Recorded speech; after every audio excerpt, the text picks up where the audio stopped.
Greetings, everyone, and welcome to a very special episode that's like scoring some smackdown.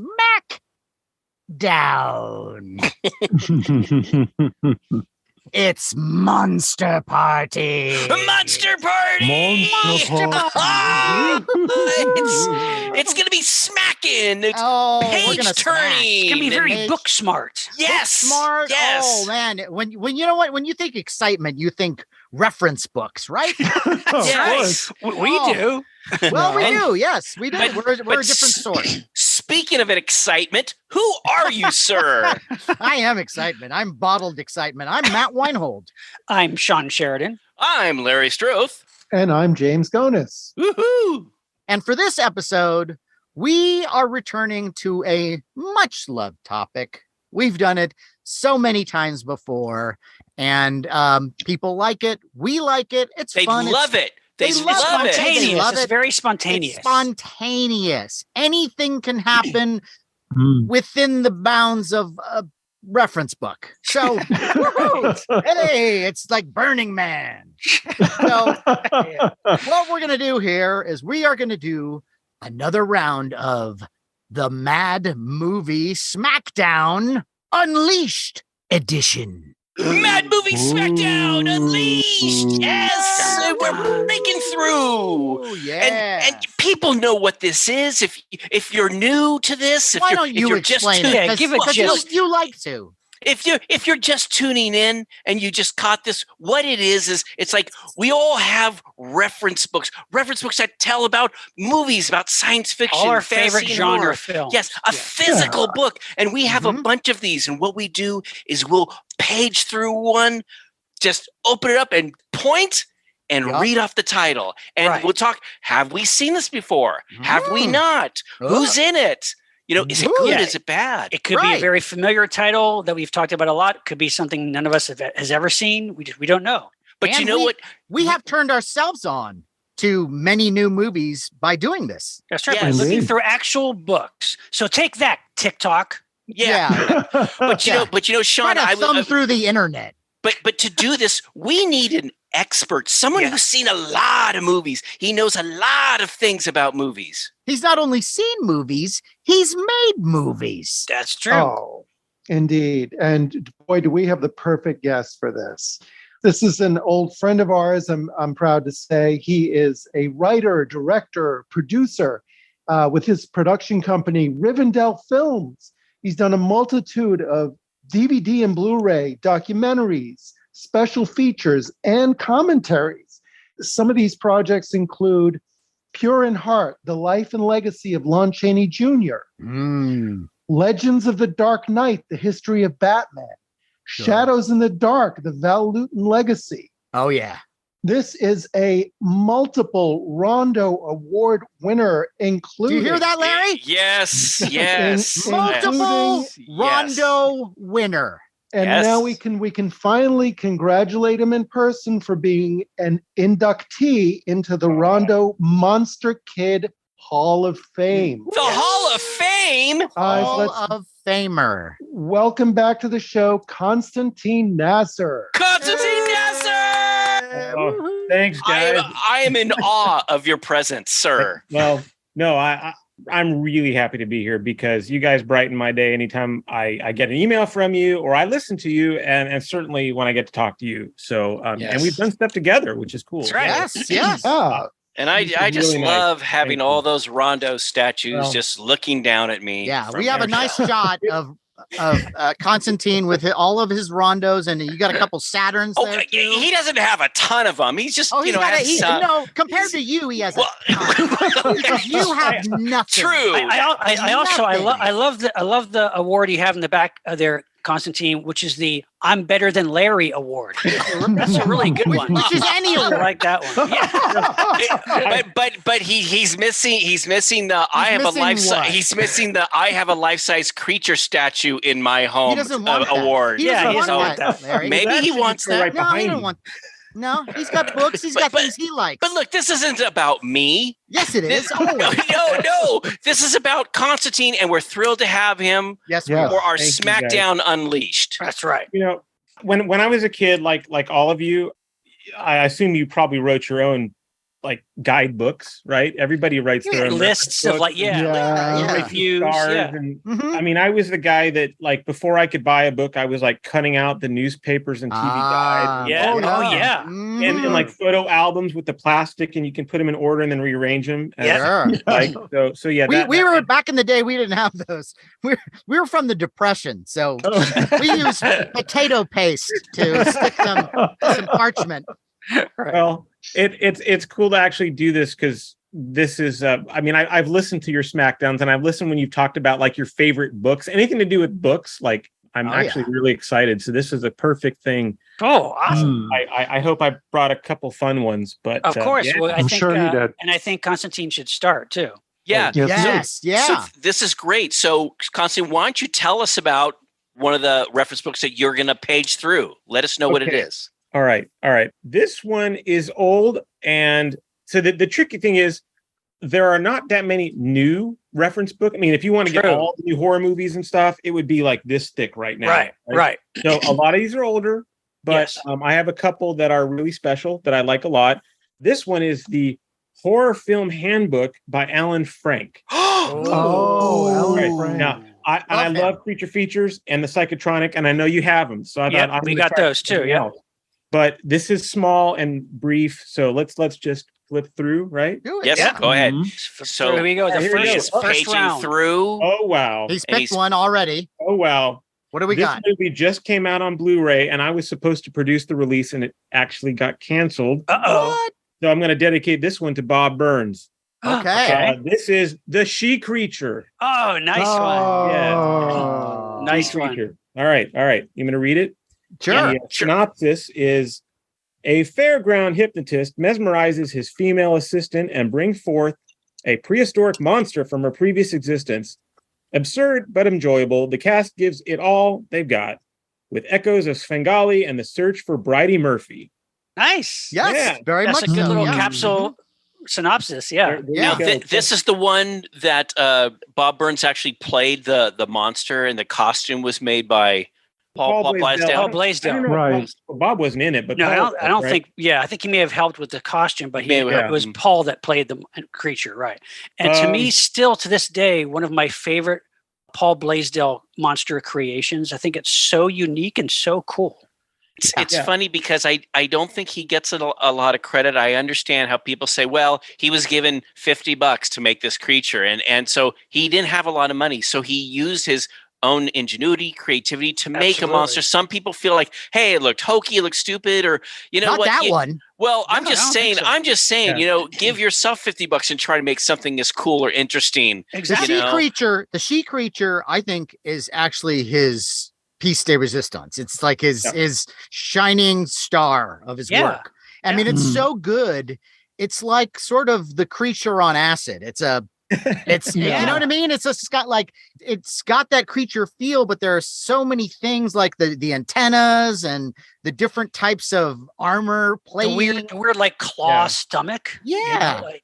I just love that creature. If you haven't seen that movie, that's one of these things that it's under the radar. People know they know the suit, they know the monster. They know the monster. Like Famous Monsters magazine would have a artwork of it, you know. But they don't know the movie. And the movie, I think, is really good because as you were describing that from the book, it plays on so many themes. Right. At the time, the whole like regression into past lives is very popular at the time. Just like the alligator people too, they have the whole thing where they regress her back in time, Beverly Garland, you know. And remember, back then, how easy it was for a hypnotist to just get into your home. Yeah. But like, unlike alligator people, I mean, this is a full costume, right? Yes. I mean, I've seen some pictures of it when they're suiting up and stuff, but it's just really impressive with God knows how much or how little he had to work with and how little time. And we were talking before this began about DVDs and how like movies are just hard to find. And folks, this was just released on, and I didn't go buy it yet, I hate to say, I think they made 1,500 copies of this film on Blu-ray, exclusive to Shout Factory. See, it's a commercial now on the Shout Factory Scream Factory website. Well, we used to work for Scream Factory. That's right. But this was we were actually going to do a documentary on Blaisdell. Oh, wow. And my friend Danny Kahn, his uncle, Edward Kahn, who goes all the way back to the silent films with Universal, directed this film. Made a lot of great films, of this kind. Yep. And unfortunately, we don't always get to celebrate these movies that, to a lot of people, the she creature. And Tom Weaver wanted to make a commentary. I'm like leaving out all these details.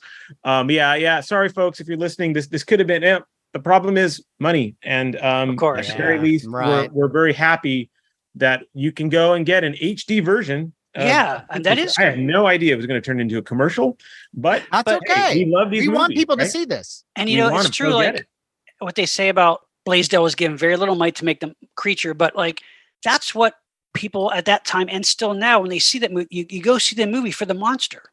That's the star of the movie, really. You have a lot of fun characters and fun things happening in the film, but it's the monster you want to go see, and it doesn't disappoint. And I love Beulah from It Conquered the World. Sure, of course. And look, that stuff is quaint and fun, but this is a monster that is genuinely scary.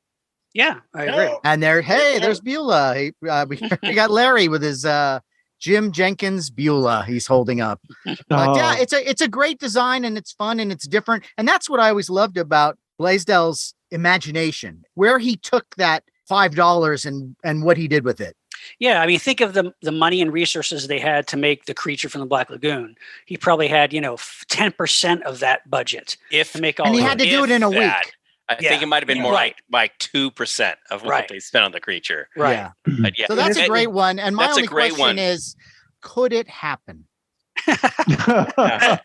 Well, the great thing about this movie, I was just looking at the credits, it is that classic AIP team, but it's also Alex Gordon, got a great Ronald Stein score and written by Lou Russoff, who'd done a lot of AIP films. It's just like, this is 1956, 2 years after the creature.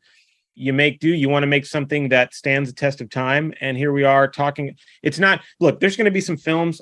I could have pointed to something I didn't know. Right. Like here, we're talking about a movie that we all love because of what? It's because of this design of this creature and antennas and all all the little parts that make up a pretty ugly, scary looking thing.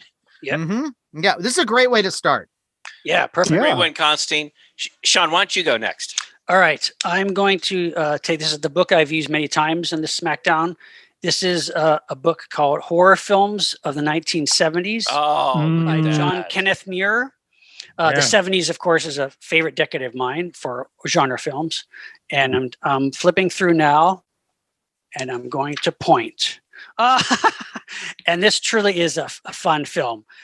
1972, The Thing with Two Heads. When white bigot Ray Milland has his head transplanted on Rosie Greer. You can't, Roger Perry is in it. It's so timely. This is also another American International Pictures, this Sam Arkoff, and it's fantastic. It's a pretty long synopsis. I'm not going to read the synopsis in this, but it's basically, it's Ray Milland is this guy who wants to live forever and wants to be, be transplanted onto a new body, but there's kind of like a mix-up. And they don't have time. They don't find the right guy, so they end up transplanting onto Rosie Greer. But the problem is that Ray Milland's character is a total bigot, so so he's not too happy about it. And it's really fun. Probably couldn't be made today. Definitely not. Totally. Also, great makeup effects in the film. I believe Rick Baker, I think, makes the fake head of Ray Milland, and it's that was fake. It looks really good, and there's a great two-headed gorilla in the film. Sure. Yeah. Also, one of those heads was racist. Yes. It's also a movie that's very much of its time, early 70s, because a lot of running time is devoted to car chases. It's kind of like, it kind of becomes a Smokey and the Bandit movie for Why not? a while. It's Ray Milland riding on a motorcycle with the head of Ray Milland. It's got everything. Yes, it's Rosie Greer riding on the motorcycle with Ray Milland's head being chased by cops. It's pretty incredible. But it's played kind of straight though. Yeah, and people forget. People forget Ray Milland was an Academy Award winner. Oh my God, that's I'd like correct. to point out, you know. And you know, he's also a director, right? I mean, do you think that he was like making this movie? It's like Orson Welles doing, you know, some crazy film just so I can get enough money to make my own independent movie. Maybe, but you know, like by this time in his, this is the 70s, and he was up there in age. But you look at Ray Milland's career; he made tons of genre films. A lot of them cheap and ridiculous and strange. I mean, he was. I got the feeling that he was kind of just open to doing kind of anything for a paycheck, but he always gives it all socially relevant though. This one deals with racism. You've got frogs dealing with and let us not forget terror. Let us not forget Love Story. Love Story. That was a huge no, not a genre film. I'm just saying romance terror. Well, I'm just saying Ryan O'Neal, Ali MacGraw, that was a huge film back in the 70s. I'm just saying, you know? Yeah. Still holds up too. But no, Thing with Two Heads is it's a perfect drive-in film. Actually, it's really enjoyable. Good one, Sean. Good one. So Yeah. All right, so guys, I'm going to use the Creature Features movie guide. This was done by John Stanley, past guest and past host of Creature Features, a show that Matt and I grew up on. So let me page through, and I'm pointing, and it's okay. I'm sorry, guys, I do not know this film. Good. Okay. It's called Death Warmed Up, 1984. Sean, does that sound familiar to you? Death Warmed Up. The title is familiar, but it's not what I've seen. Grotesquely unpleasant news. Okay. There. It's John Stanley. It's like grotesquely unpleasant New Zealand film, unrestrained in gore, as surgeon Gary Day experiments in brain surgeries that turn men into kill-happy zombies. Okay. Wow. Four people come to Day's Island headquarters, transcranial applications. One of them, Michael Hurst, his hair bleached snowy blonde, has a strange link to the doctor as the quartet is subjected to zombie horrors and a chase through red-lit tunnels.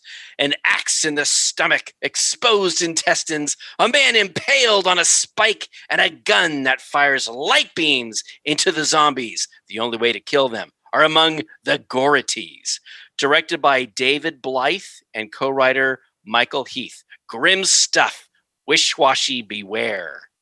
I am not wish-washy, and I am there. Yeah. Guys, I am not familiar with it. Sean, Death Warmed Up, is that 84? Yeah, like I said, the title sounds familiar, but I think I know I've seen that title before, but I have not seen this one. You know, he's given it 3.5 stars. Oh my goodness! Wow. So it's probably got a lot of like gory stuff. Constantine, are you familiar with this? No, I don't. But I'm wondering if Peter Jackson, before he made like Brain Dead, he was like in a PA, or he was like on the film. Really? Like, I mean, he was working on a zombie film that apparently is pretty gory. So yeah. So this is someone I'm going to have to look into. Death Warmed Up. So this is pre Lord of the Rings stuff, I guess. Yes, it's it's a prequel. All right. So James, why don't you give us one? Okay, I'm going to go to Phil Hardy's Encyclopedia of Horror Movies. Oh, yeah. Good one. Okay. Yeah. And we have from 1964, The She-Wolf from Mexico, aka La Loba, which was directed by Rafael Baladon. Well, it's a Mexican horror film from 1964. Is there anything written there about the film? Producciones Your book is written in Notomayor. Spanish. Okay, great. So it's not a Santo film. It's not. What is it about? It's a quickie she-wolf. that's a quickie too busy adding such gore as the removal of intestines Intestines. manglings by dogs to the Okay. traditional Mexican horror product to take the opportunity to make an original contribution to the genre by presenting a love story between two werewolves. The opening sequence shows with relentlessly insistent music, a werewolf emerging from a tomb and killing 2 people before disappearing into a house down its chimney. The story that follows features Lisandro, a young doctor specializing in lycanthropy cases, who collaborates with the weird family of Dr. Fernandez, and another young woman, a specially trained werewolf hunting dog, and its mistress. Sounds kind of interesting. This sounds great so far. Let's get to the review here. Only the picture's closing sequence gives an idea of what might have become in more capable hands. Ludicrous makeup and a story that requires every night to have a full moon and exhaust itself in detours effectively kill whatever good ideas the scenarist may have devised. So, I mean, if we were doing like an episode on Mexican horror, this would definitely, I think, be an interesting entry. Yeah, I've not heard of this one. No. And obscure. so this guy has a practice dealing with lycanthrope cases. Yeah. That's cool. So it's a lot of down days at the office. I'm assuming. Yes. He goes Like golfing. werewolf hunting dog. That's pretty good. I do like that. Yes. That's cool. So it's called the She-Wolf? The She-Wolf, a.k.a. La Loba, a.k.a. Los Horrores del Bosque Negro, a.k.a. Los Misterios de Bosque Negro. 1964, probably color. Oh, no, It doesn't tell you if it's color or not? It's black and white. It's black and I white. think because a lot of the cheaper films in Mexico, they didn't go to color until a little later, Right. It might Right. be better. And it's Remake, because it's guys. black Right and white. for remake. Yeah, really. Probably very atmospheric. Yeah. Yeah. Interesting. Sounds Well, worth hunting I down. don't know. I'm not totally convinced on that one. But now I want to see it, though. I want to see it. Yeah. I still want to see it. That is one of the things I like about this Phil Hardy book is that it includes a lot, all the international releases. It's pretty damn comprehensive. So a lot of obscurities in some of these books. Nice. Yeah. All right, Matt. I only really have 2 books here because we've been doing some audio recording here at the Monster Party headquarters. HQ. Yes. And so it's a little difficult to get to my books because they are covered by this thing. But I have 2, and they're 2 great books. And I'm going to go with our old favorite, the Psychotronic. All right. Film. Plenty Michael of films Weldon. in there. So here we go. Michael Weldon. Give me something good. I'm not even going to look. Boom. The Head. The Head. So, hey, we're going down that head theme. Is this the German one? This is West Germany. Yeah. Oh my God. This is a cool movie. Yes. Nazis or something? I've never seen this. I think I've seen photos. Tell us. Unlike James, I will give a description of this movie. Oh. Thank you. Amazing but true. The same year that The Brain That Wouldn't Die was produced, some Germans were making this similar decapitation epic. Michael Simon, a famous French actor who had seen better days, has invented Serum Z. He uses it to keep a dog's head alive. A werewolf hunting dog? You be the judge. His new coworker, Dr. Ood, played by Horst Frank, one of his best Frank is a great villainous actor. Yeah. Cuts off Simon's chubby head and keeps it alive with the serum. Not wanting to be upstaged by the American counterpart, the director also has Ood put the pretty head of a crippled nurse onto the perfect body of a stripper. Ooh, Wow. Tell me more. The nurse stripper falls in love with the stripper's boyfriend, who recognizes the nurse, but not the body. Incredible, to say the least. And the special effects are pathetic. Wow. I've seen love it pictures. already. Yes, I've seen pictures movie, of this. This movie is actually really atmospherically shot. It's actually a really cool movie, and there's a French Blu-ray coming out. Just came out, which I want to get because there's like really bad public domain copies of The Head that you can get, but finally I think it's coming out remastered, and and it's kind of sleazy. I think there's like an international continental version with some nudity, and Great. I want all versions on the Blu-ray. Yes, and I want the pathetic special effects to be as pathetic as possible. Yes, and the laboratory is really cool. It's cool. It's a cool movie. Well, you had me at Decapitation Epic. Yeah. And it's directed, and the screenplay was written by Victor Trivas. I believe that's how you would pronounce it, or Trivas. It would make a perfect double feature with The Brain That Wouldn't Die. Actually, Really yes, Sean. That would make a great double feature. Yeah. Oh, hey, interesting. That's a good one.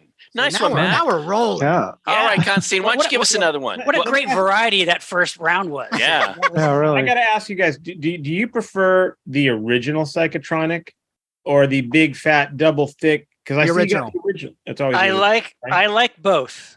Okay. I do like both. Okay. I think the original looks better.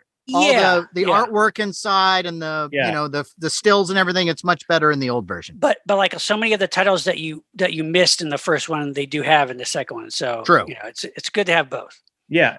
I just know if there's a fondness in my heart for that first one. It's like I got that in the Creature Features book, the first one. Yep. At the same right 12 months, and it never left my side. 1-2 punch.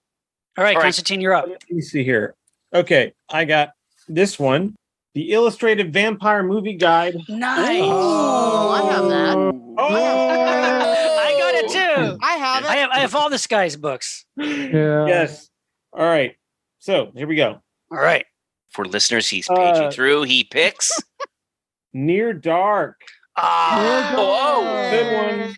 Oh, such a good one. I went toward the back so we could get a more modern film. Yeah. That's great. Okay. He writes, Steve Jones, an impressive solo directing debut for co-writer Catherine Bigelow. Oklahoma farm boy Pazdar becomes involved with sultry Wright and is adopted by her traveling companions, a gang of sleazy, psychopathic, nomad vampires led by Hendrickson. Despite the low budget, this is beautifully photographed with an intelligent script and great performances. 2 action sequences, a massacre in a bar and a motel shootout, are particularly outstanding. Only the weak ending, a simple blood transfusion, cures the vampire virus, lets it down.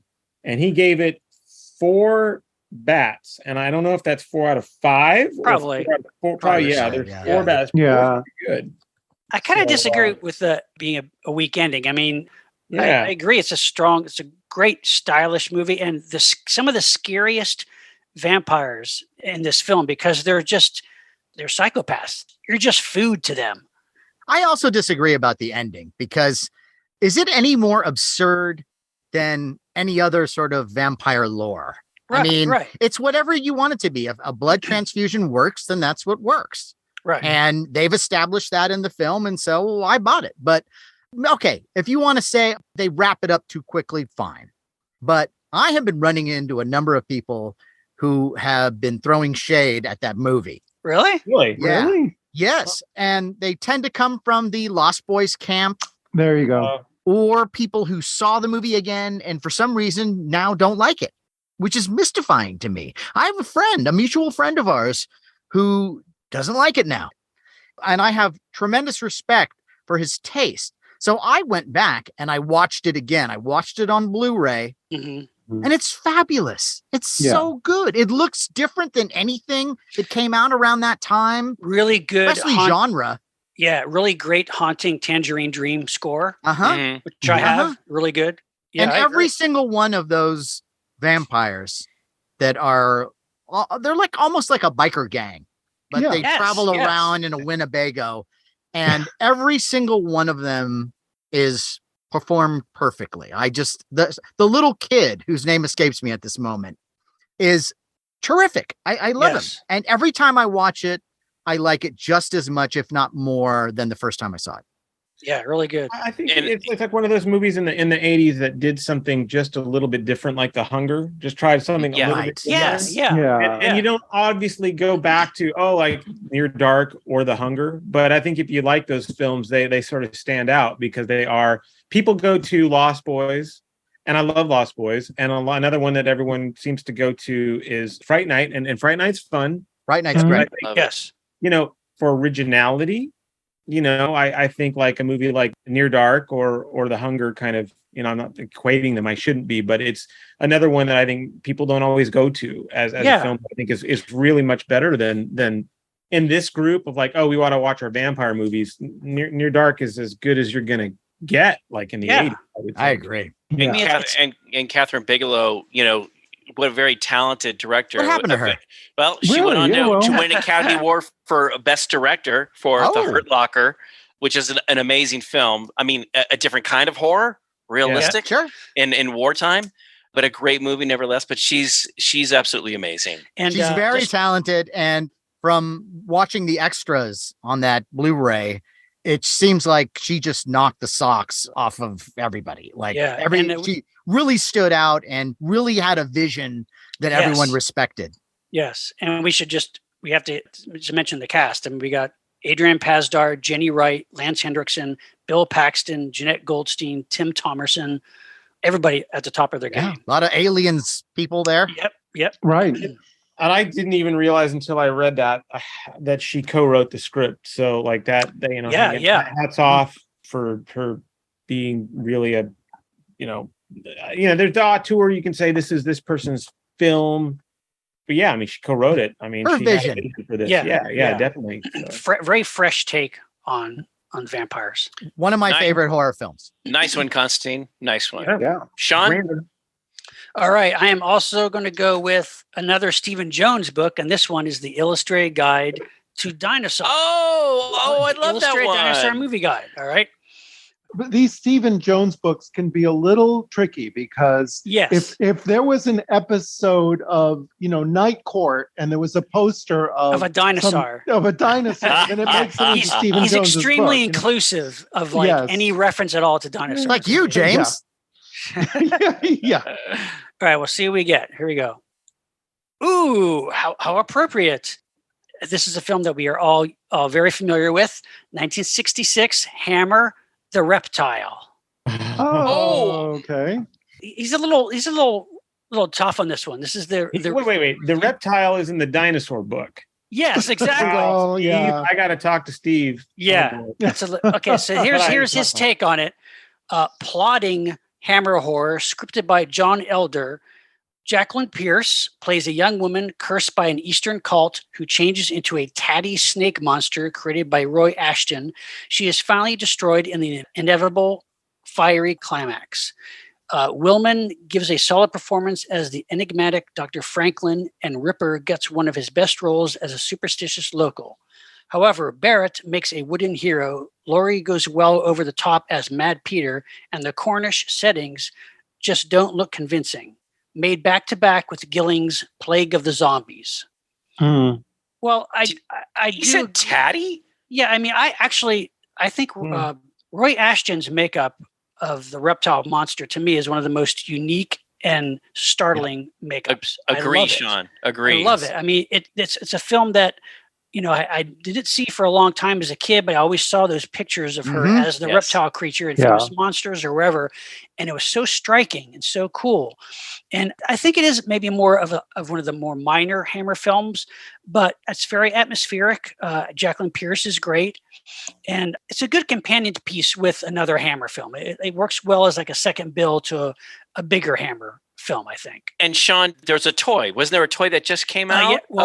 Distinctive Dummies put out a beautiful 12-inch figure. That's like the mother of all. It's so beautiful. Figures. And Mego recently put out a 8-inch, which is also great. But you see, Matt, it's an 8-inch one, which is going out to the masses. That's the thing. I don't hate it. I don't hate it. It's just what do you hate about the reptile? I just think it's so great that they're making there's two different action figures of that monster. But I have the Distinctive Dummies, and I put them side by side, and the Distinctive Dummies one is just perfect. It's beautiful, and the Mego one is fine. It's okay. Yeah, but look, for $15-20, you can have a great reptile from the film The Reptile, thanks to Mego. Thank you. I absolutely say go get this figure. And even the fact that you can walk into a Target and find it in a Target. That's just crazy. Like so cool. Yeah. And I do think Plague of the Zombies, which is the other film by the director John Gilling, is a better film. much more atmospheric and scary. Also, Jacqueline Pierce is in that film, but and a great distinctive dummies. yes, And Migo. And Migo. That's right. Both but good. I think The Reptile is still enjoyable. It may not be like one of Hammer's shiningest moments, but it's still fun. I don't think it's plotting. I enjoy the acting, and it's not this taut thriller, but it's enjoyable. And if you love Hammer horror, it's got all the lushness of Hammer that you come to a Hammer film to see. There's always great acting, and I love that British classical acting style. So that's always on display. And when you see the monster, you get your monster. See, that's the thing that you have to understand too, that when we were growing up, you'd wait for the monster and the monster would come and you go, oh no. Right. When this one comes, you're like, damn. Yeah. Thank you.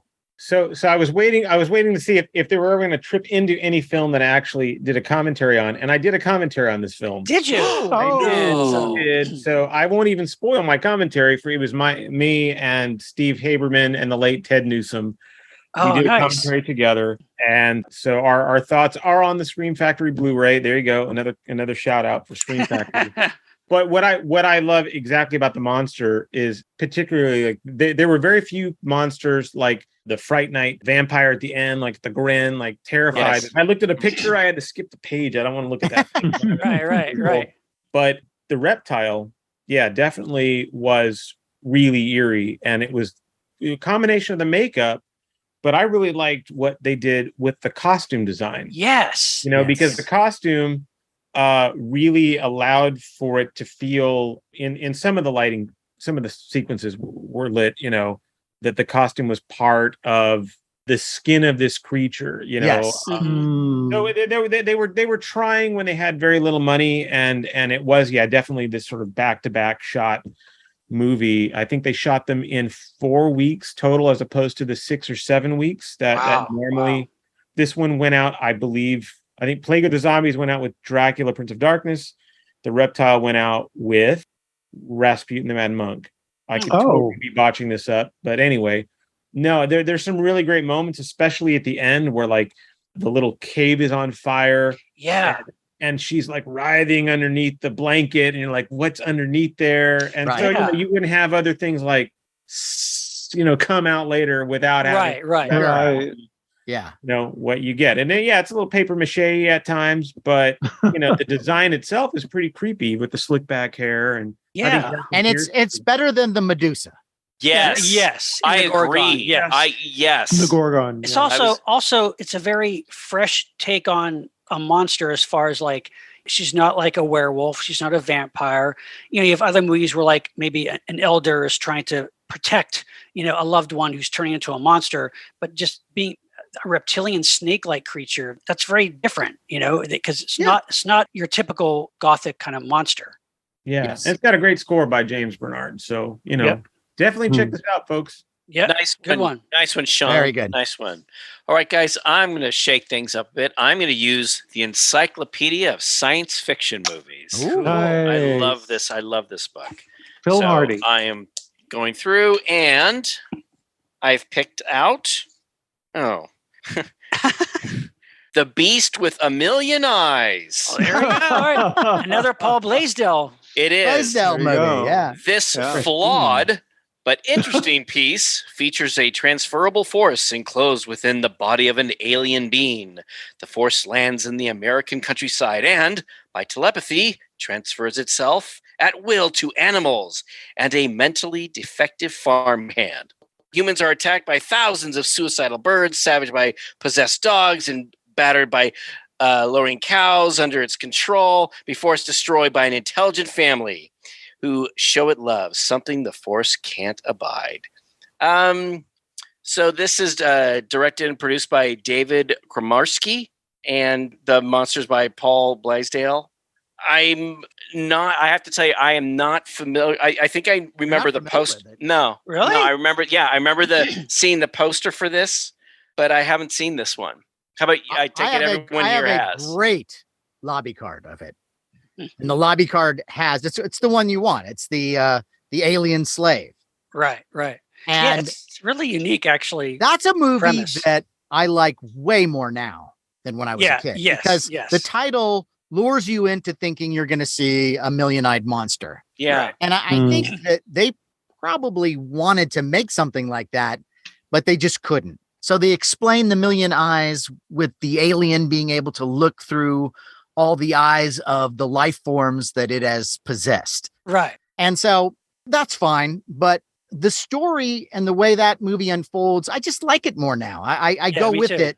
I fought it as a kid and now I like it. And people make fun of the puppet of the alien slave. That's what I've seen. But I like the puppet. But also the notion that it's a slave, like it's not what you expect, you know? Right. I mean, the way it turns out of how the monster is doing it. It's funny because it says here, we had a terrible experience with the beast with a million eyes. It says Nicholson created a tremendous ad and poster featuring this monster with a million eyes, but there was no script, no picture, no nothing. They finally shot this movie out in the middle of the desert, non-union, for $23,000 back in 1956. Wow. Which is, I mean, yeah, that's just nothing. That's peanuts. Yeah. So, you know, I'm just doing a quick check because in the back of my head, I kept saying, I know Corman was involved somewhere with this, and he did come in and do some uncredited directing. So like, I remember I had to watch this when I was working on something for Corman. I probably had the book, and I didn't really care for it, but you know, it does have a cool poster, but it's not exactly. I got the DVD. I think I watched it out of obligation. You know, sometimes you got to watch the movies out of obligation. Sure. Yeah. Like I'm not gonna say like again, guys. I'll admit I've seen the poster. I've seen pictures of the puppet. I haven't seen this film. I don't think I can recommend this. Maybe you guys. I don't know. I would. For like a minor enjoyment. It's probably a little over an hour. I'm gonna go with the Rondo Award winner. Who says good. You know, that's a good thing to do. No, if you like Corman or you like the AIP stuff, you're like, oh, maybe. I mean, is it better than Monster? You know, even in Monster on the Ocean Floor is slightly better directed. You know, that's Corman's first movie. That's like right. that's slightly better directed, right? By David what's his name? Kaminsky, who directed this thing? I mean, we don't remember. But see, that says a lot right there. Yeah, we brought in Corman to make some fixes, but hey, that's what they made in the 1950s, right? I think when I watched it recently, I found it to be unusual, a little bit offbeat, and not just like with Monster from the Ocean Floor. You know, you kind of know where that's going, but this one is not, right. This one different. Not so much. Yeah, right. And it's David Komarski. Yeah. Okay. Of the Komarski method. So there you go. All right, James, how about you? Well, I would only also add that for Futurama fans, and I don't know even why I know this, but that there was a multiple episode, I think, episode arc of Futurama called The Beast with a Billion Backs. for whatever that's all right. So, that's funny. So the book I'm going to pick from is Television Fright Films of the 1970s. I have that book. That's a good book. Another McFarlane book. TV movies, love them. TV movies of the 70s when they were great. Okay, here we go. Ordeal. I've seen that one. I know. I don't know this one. I don't know. I know this one. Is this the kids in the neighborhood? Nope. No. The very rich and very ornery Richard Damien, played by Arthur Hill, wants to see for himself a manganese mine in which he is considering investing. Oh, yes. His wife, Kay, Diana Muldaur, and a guide. At her hottest, by the way. And a guide, played by James Spacey, head out on horseback across the desert for the 4-hour ride to the mine. Along the way, Damien spooks his horse and he falls off a ledge, breaking his leg. Kay and Andy leave him there to die and arrange for the authorities to look for Damien in the other direction. After lying there for 2 days, Damien resolves to walk out of the desert for his revenge. So this doesn't sound too much like a monster movie as much as a thriller. Revenge It's a suspense thriller. Yeah. Yeah. It's good though. Yeah. I mean, It sounds good. Arthur Hill's like your classic 70s face, you know, and Diana Muldaur's great as his scheming wife. It's I fun. don't think I've seen this. No, same here. I never heard of it. Also stars McDonald Carey, Michael Ansara, Whoa. and Arch Whiting. Director was Lee H. Katzin. And what's the date? What's the date on that, James? This aired on ABC on October 30th, 1973. 73. Nice little Halloween viewing. Yeah. I think It's cool. it sounds too adult for me at that time. It's a remake of 1953's Inferno, which was shot in 3D and starred Robert Ryan, Rhonda Fleming, and William Lundigan in the triangle roles. So the director, I have a lot of work to do. The director of this movie, Lee H. Katzin, also directed Whatever Happened to Aunt Alice. Okay. And the whole thing was filmed in Red Rock Canyon State Park in California. Ah, good old Red Rock. Yeah. So Ordeal. You know, I remember like growing up as a kid in the 70s, I remember a lot of commercials for a lot of these movies of the week and TV movies. This one I do not remember. Yeah, hopefully they had some edge to them. Yeah. Yeah. And, you know, speaking of like Blu-rays, like, you know, Kino Lorber recently, they are kind of specializing in these TV movies from the 70s they're putting out on Blu-ray. So maybe that's one that will come their way because, they've been doing a great job. It's a whole genre, whole area of filmmaking that is really underappreciated. You know, you just don't, there's so many genre TV movies from the 70s that are great that people should know about. Well, even like the ones that I do remember seeing, I mean, the big ones like Gargoyles, you know, certainly. Don't Be Afraid of the Dark. Right. Duel. Right. Duel. It's like Duel. Trilogy of Terror. Right. Yeah. But those, everybody knows those, but there's so many others. Right. Yeah. All right. Great. Nice one, James. Yeah. Ordeal. All right, Matt. Okay. Well, this time I'm going to go to the other book. Woo. Oh. Hey, guess what? Shaking it up. It's John Stanley's Revenge of the Creature Features movie. Hey. Yeah. This one has a lot of entries, and I don't think he likes anything.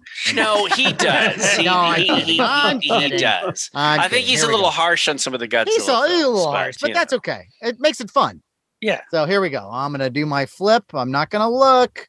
Boom. Lost Atlantis, 1932.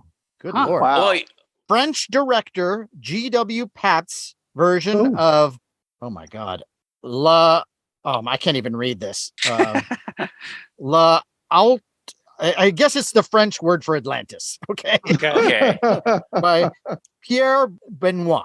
It's the ancient legend of a lost continent presented here as a mythical desert adventure in which a soldier of fortune meets a queen with cosmic powers. Ooh. Be careful around them. Remade in America as Siren of Atlantis. That one I know. With Bridget Helm, Jean Angelo, and Jon Stewart, not of The Daily Show. Right. No, wait. You just said this is Pabst who did this? Isn't he a German director? Yeah. Well, it says French director G.W. Patz. P-A-B-S-T. Yeah. He directed. That's he's a German director. Three Penny Opera and this says French. Bridget Helm is like the star of Metropolis. Metropolis, right? Yeah. They're German in France. John Stanley. I don't know. Could it be a mistake? I wonder if it's supposed to be German. I don't know. I'm gonna have but just the fact that it's a French movie in the 30s about Atlantis, which is kind of interesting, or German movie, whatever. Either way, I'm so confused now. Yeah, that's weird. Is there a picture, Matt? Oh, here we go, guys. Sorry, I did use the infamous internet, and it's what? How dare you? Sorry, German-French production. Okay, so the Rondo winner didn't have all his facts. I see. I love you, John Stanley. If you listen to this, you're my hero. I'm glad we got this straightened out. The next edition, it'll be fixed. I love Atlantis movies. Yeah, me too. Yeah. I haven't seen that one. Neither have I. Neither have I. The fact that it's from the 30s. And, Well, and foreign. Well, see, that's Makes just it very tantalizing. the tough thing, Matt, is some of these films, like because it's 32, because it's a French-German co-production, something like this would be, maybe it's difficult to find, you know? Maybe, yeah. I mean, you'd be surprised when you just go to YouTube and put something in there. Things that I never thought I would find pop up. Or archive.org is another place. Yes, yes. Yeah. And But it's isn't that something great? I mean, you've got the great thing about these books that are now nearly 40 years old. Yeah. Right? Or some of them more. I think the Alan Franken book's probably 50 years old. That they're still entertaining to read, but when we picked them up, that was like our only way to know about these films. And how the heck Absolutely. family It was our only window to this stuff. Yeah. I mean, whether it's him or Psychotronic and Weldon and Phil Hardy, like how did they see She-Wolf, right? How did he see right. Atlantis in 1932? Well, I don't know. Find him now. The pictorial history of horror movies, the Dennis Gifford book. Right. Yeah. That was my book. That was the one that really put it all together for me. And we've talked about this before, but when you flip through that thing, there are all these movies that like, what is this? Where did this come from? How did they even find this to put it in the book? And sometimes you would get lucky when you're watching Creature Feature and they're going to show a film that, wait, I've seen a picture of this in that book. I got so excited. Yeah. And the big difference now is that you can find all this information on the internet, but you have to know to look for it. You have to put a title into Google, but when you're flipping through these books, they just they find you. Yes. Yeah. That's true. And would you, that is the beauty of these books that you can't get anyplace else, which is why, Sean, we had talked about that. I love these reference books that I have. Yeah. You know? I still will take them off the shelf and go through them. I mean, to this day. And they're never boring. No. They might remind you why you loved a movie to begin with, or why you sought out something and like, oh my God, I haven't watched Near Dark in a very long time. Just hearing you like you're watching the special features, I'm like, I need to watch the movie. Like I haven't watched the movie in a long time. Constantine, do you have your original books that you had when you were a kid? I brought the key ones out from Oklahoma, and then I picked up a whole heck of a lot. But I mean I had the Gifford book, but the ones that were, I mean, this is like talking about the books that made our lives. I mean, I always talk about the Ian Thorne books, but the Classics of the Horror Film, the Everson book was the one that like that. I got that one when I was 10, and that may have been my first one of my first reference books too. My first little book was the book written by Alan Ormsby of Children. Oh yes, yes. Like, so anyway, this was my first of my books are, yes, Monsters from the Movies. Yeah, I used to have that one. Yeah, Thomas G. Aylesworth. I just got mine too. I'm picking up the various covers. Like I got it on eBay. I was eyeing this for a long time. This one, which I know that one. My childhood library. What's the title? What's the title of this? Great Monsters of the Movies by Edward Edelston. Nice. And it even has the old, the library theme. Library card. High school library, Oh man. Right. So it's only checked out 6 times. No wonder they sold it, Yeah, that wouldn't even be allowed in a library now. Yeah, really. Wow, that's awesome though. Yeah. So cool. I love them. Well, Matt, thank you for picking a movie that we hadn't seen. So you're quite welcome. So Constantine, it's back in your corner now, buddy. Okay. Why don't you pick another book? Okay. Pick another movie. This is a rare one. I don't know if it's rare, but it is a book that I picked up in England and I really liked it. And if you guys can find it, I recommend it. It's called A Vault of Horror. Ooh, I don't know that one. But who is it? 1970s. Who's the author? 60s and 70s. What? The author? Keith Topping. Wow, that's pretty thick there. Yeah. I bought it, I don't know, 15 years ago. So let me just flip through and. It's got a picture of a great skull. Like, oh my God! Oh, what is it? Okay, it's got a few pages, but I'm just going to go to the front of it. The one I turned to was The Mask of the Red Death. Oh, okay. So what's cool about this one is it gives you tagline, plot, themes, nudity, violence, and sadomasochism, psychedelic freak out, lots of things about the movie. what should I read? Psychedelic Freakout? That might be good, or the nudity. Yeah, read the Psychedelic Freakout. Psychedelic and the nudity.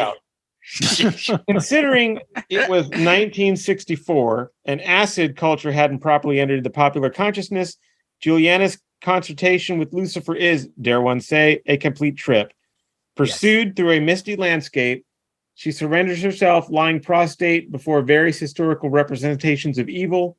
Then she is continuously stabbed in a whopping great example of phallic symbolism. So, wow. Nice. Yeah. So there's that. So there's that. It's maybe my favorite of the Corman Poe. It's definitely mine. Yeah. And the mask, I think, is pretty strange and unique and psychedelic. Yeah. And isn't this the movie that there's always been the talk that supposedly somewhere on the cutting room floor there was a topless scene with Hazel Court? I always had heard that was the case. You know what? If we just wish hard enough. Well, there was a restored version, which was just released. So again, Shat Factory, Scream Factory. But yeah, here we go. Actually, it says right here in the nudity, violence, and sadomasochism section. Now, a moment of appreciation, please, for Hazel Court's astonishing cleavage. A Contemporary Time review said of her, quote, in whose bosom you could sink the entire works of Edgar Allan Poe. Leanna sells her soul to Satan, her final act of humiliation being to brand her breast with an inverted crucifix. Now, all that aside, she's an excellent actress. She's fantastic. I just want to acknowledge Hazel Court. Yeah, of course, for being a wonderful actress, regardless of what is. And the other cast members in the film. Oh yeah, sorry. Let me go back to that. I assume. I'm glad you spent all this time on Hazel Court and her chest. We're trying to elevate the show here a little. No, we're not. One of the final films in the Corman Poe filmography, directed by Roger Corman, screenplay by Charles Beaumont and R. Wright Campbell, produced by Corman, starring Vincent Price, Hazel Court, Jane Asher, David Weston, Nigel Green, Patrick McGee, and a number of other.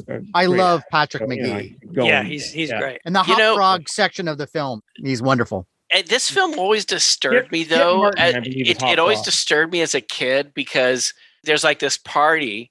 And this guy gets in this gorilla outfit, and you think, hey, everybody, everyone likes to get in the gorilla outfit. And the guy gets roasted alive. Well, yeah, for good reason, though. I know, but he's not a nice person. But it still bugged me, Sean. I mean, because I thought, I don't want to. It's also some of the best use of color that you'll ever see in the film. The way she goes through these different rooms, they're themed in color, and it's amazing. It's a really sumptuous. It's one of Corman's most sumptuous looking films. In a cinematography by Nicholas Roeg, who to become an incredible director. Corman, when he made those films, particularly this and Tomb of Ligeia, and you watch them back to back, you can see what Corman could do even when he was able to get out of a stage-bound set. Right.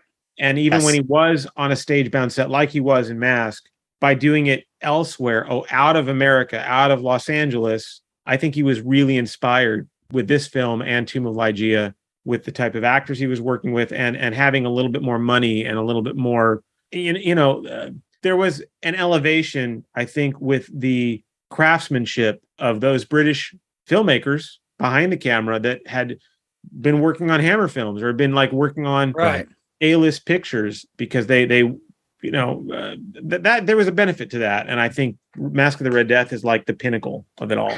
I agree. And I also look at those films, the Poe films, as an example of when people say that Roger Corman is the schlock director. Right. Like, no, he could do everything. He could do the low budget movie and get it in on time and still have it be fun and tense and funny, whatever he wanted it to be. But when he got the budget and he was able to do those big set pieces, those movies are beautiful. And it really shows you how much of a talented director he was. And if he continued to make films like that, I just can only imagine what we would have gotten. I think I was about 13 years old. And I was so excited because on one of these local stations at 3:00, they were doing a whole week of these Corman Poe films. And this was one of them. And I remember having to my school, we'd get out at 2:45, and I tried to race home as fast as I could to see every Monday, Tuesday, Wednesday, to see each film right at 3:00. And that's how I saw a lot of these. Was actually right after school. So this one does have a special place in my heart, but the gorilla thing always kind of bugged me. So you know what's great is we always talk about the Corman Poe and Price films, and I think we all love Vincent Price. Yes, but he is so different in every one of these films. I mean, he's different in every one of his movies, right? I mean, he just brings that Vincent Priciness to the film, to the role. But you'd think, man, this is their 7th collaboration. And they would, or 6th, or because he didn't do Premature Burial. That was Ray Milland, right? Right. Mm-hmm. But he had in Tales of Terror, he played 3 different roles, right? That's right. But so I'm losing count, but he was not the same in every role. He was not, and in this particular part, I mean, he's as evil as you're gonna get. Yeah. Still, there's a slight sympathy to him because he just knows how to just win you over. No matter. He has charisma, but he is doing the things that he's doing because he thinks this is the way to live. And this is the way to survive in this horrible environment where there are plagues. And this is his method of survival. And yes, I mean, there's a part of him that you sympathize with. Yeah. Mm. This is the perfect COVID film, by the way. Really? You want to just like go back to live COVID time, Mask of Red Death. Yeah. A year ago, I had the Mask of Red Death. We had to vacuum. Oh. Yeah, thanks for time stamping this, buddy. Great. That's awesome. I got my Red Death vaccination, luckily, so I think I'll be good for a while. All right, that's awesome, Constantine. Moving on from the Red Death, Sean, why don't you give us one? All right, I'm going to go to the other Psychotronic book, the Psychotronic Video Guide, also by Michael J. Weldon. And here we go, flipping, and we come to I don't know this one, Girlfriend from Hell. This is 1989. Okay. If you like, did I make this movie? If you like low humor, happy endings, and bad rock soundtracks, you might go for this teen comedy. Leslie Dean, a painfully shy girl who keeps puking up at parties, is possessed by a troublemaking demon from purgatory. All of a sudden, she has Elvira-style hair, insults everybody, and keeps talking about how this is getting so boring. She chugs booze and has sex with guys at a party who dry up and die afterward. Dana Ashbrook from Twin Peaks is a confused-looking chaser with a ray gun who tries to get rid of the demon. The girls at the party spend a lot of time punching people in the face. The special effects highlight is a lobster in a restaurant coming alive, with James Karen in a small role as a slob father, James Doughton, and Christina Veronica. This played at some midnight shows after the video release. Do not know this one. I don't know this one, Sean. It sounds fun. Yeah. Does it? I mean, maybe. Yeah. I mean, it could check be. it out, sure. I mean, low humor, Matt. That's your thing. I like some low and humor, bad rock soundtracks. I mean, come on. Yeah. But, it's a fine line. Yeah, you know what I mean. True. Here's the key. I bet you if it's too like, look how funny we are, kind of thing. See, then it's bad. That's the thing. Yeah, So it's like someone trying to make a cult film. yes, and maybe that may be the case. Yeah. I don't know. So I don't know. I'll have to look for the deluxe Blu-ray edition of that one because do you know Constantine? Do you know this one? I have no clue. Yeah, but thank you, Michael Weldon, for watching it for us. Yes, exactly. This is interesting. Right. We've done quite a few that we haven't seen. That is really interesting. It always seems to always happen, good. which is amazing when you think about it. Yeah. 1989, I'm going to give them the benefit of the doubt in that they weren't modernists enough to try to do it tongue in cheek, and that they were still in the 80s. So maybe. Yeah, maybe. Yeah. We'll see. I don't know. All right. Thank you, Sean. All right. So, like James, I'm going to do the Encyclopedia of Horror Movies now. All right. Okay. Yes, by Phil Hardy. So here we go. I am paging through, and okay. Here's another one. Guys, I haven't seen this one. From 1945, The Brute Man. Oh, yeah. It's only 58 minutes? It's 58 minutes. Rondo. It's one of Rondo Hatton's last films. It's a Rondo Hatton movie. That's right, and I haven't seen this one because it's 58 minutes. Yes. No. Is that Gene Yarbrough? Yes, Gene Yarbrough directed. Producer Ben Pivar. It's though killed off at the end of House of Horrors, 1946. Hatton's The Creeper was revived for one last film in the miniseries started by courtesy of Conan Doyle in The Pearl of Death, 1944. This entry explains how he got to be the hideous monster when a chemistry lab accident at university splashed acid in his face. From football playing hero, he turns predictably enough to mad killer, thirsting for revenge. Equally predictably, the plot provides a blind girl who isn't afraid of him and who therefore touches his only soft spot. It says here, I know. It says here, Not I love for this. long. It says, pretty trashy by any standards. The film was actually made by Universal, who, possibly troubled by the analogy with Hatton's real-life tragedy as an averagely handsome actor turned into a monster by acromegaly, Right. handed it down the line. Oh, Hatton, whose last film this was, died in 1946. Yeah, Sean, I've seen others, but I haven't seen this one. It's definitely one of the weaker films featuring Hatton. That's the kind of the exploitive aspect of it, is that you see Rondo Hatton's character in the beginning as like a young, handsome guy, and like this beaker falls in his lab, and smoke comes up, and he puts his hands on his face. It's supposed to be that he turns into Rondo Hatton. So don't go to college. Yeah. It features Jane Addams as the blind actress. She's in House of Dracula as the hunchback nurse. And it's not great, but it has that, cozy kind of like Universal feel to it a little bit. 58 minutes. That's a quick film. Yeah. Well, a lot of those Universal programmers were about that length. Is it Universal though? It's not Universal though. They made it, but they sold it. And that's the problem. Right. Why it's got a rights issue. So I got a DVD of it, but when we were doing the House of we put out Scream Factory. Thank you again. We did a lot of stuff with them. They put out House of Horrors, and there was a big talk about the Brute Man, and it was just all tied up in rights. Okay. Because it's not public domain. I have a feeling. I don't know, Larry. Does it say if it's like released by Republic? I think it was PRC. I think PRC. Yeah, which is like another. Yeah, it does say monogram. It says PRC. It Okay. does. It was Black like it and wasn't white. good enough for Universal, so they sold the PRC. And PRC was like one of those monogram, really cheap studios. Yeah. So if Shout Factory gets their act together, maybe they could use like a peppy little podcast group to do the commentary for. Yeah, our specialty is under an hour. Right. Yeah.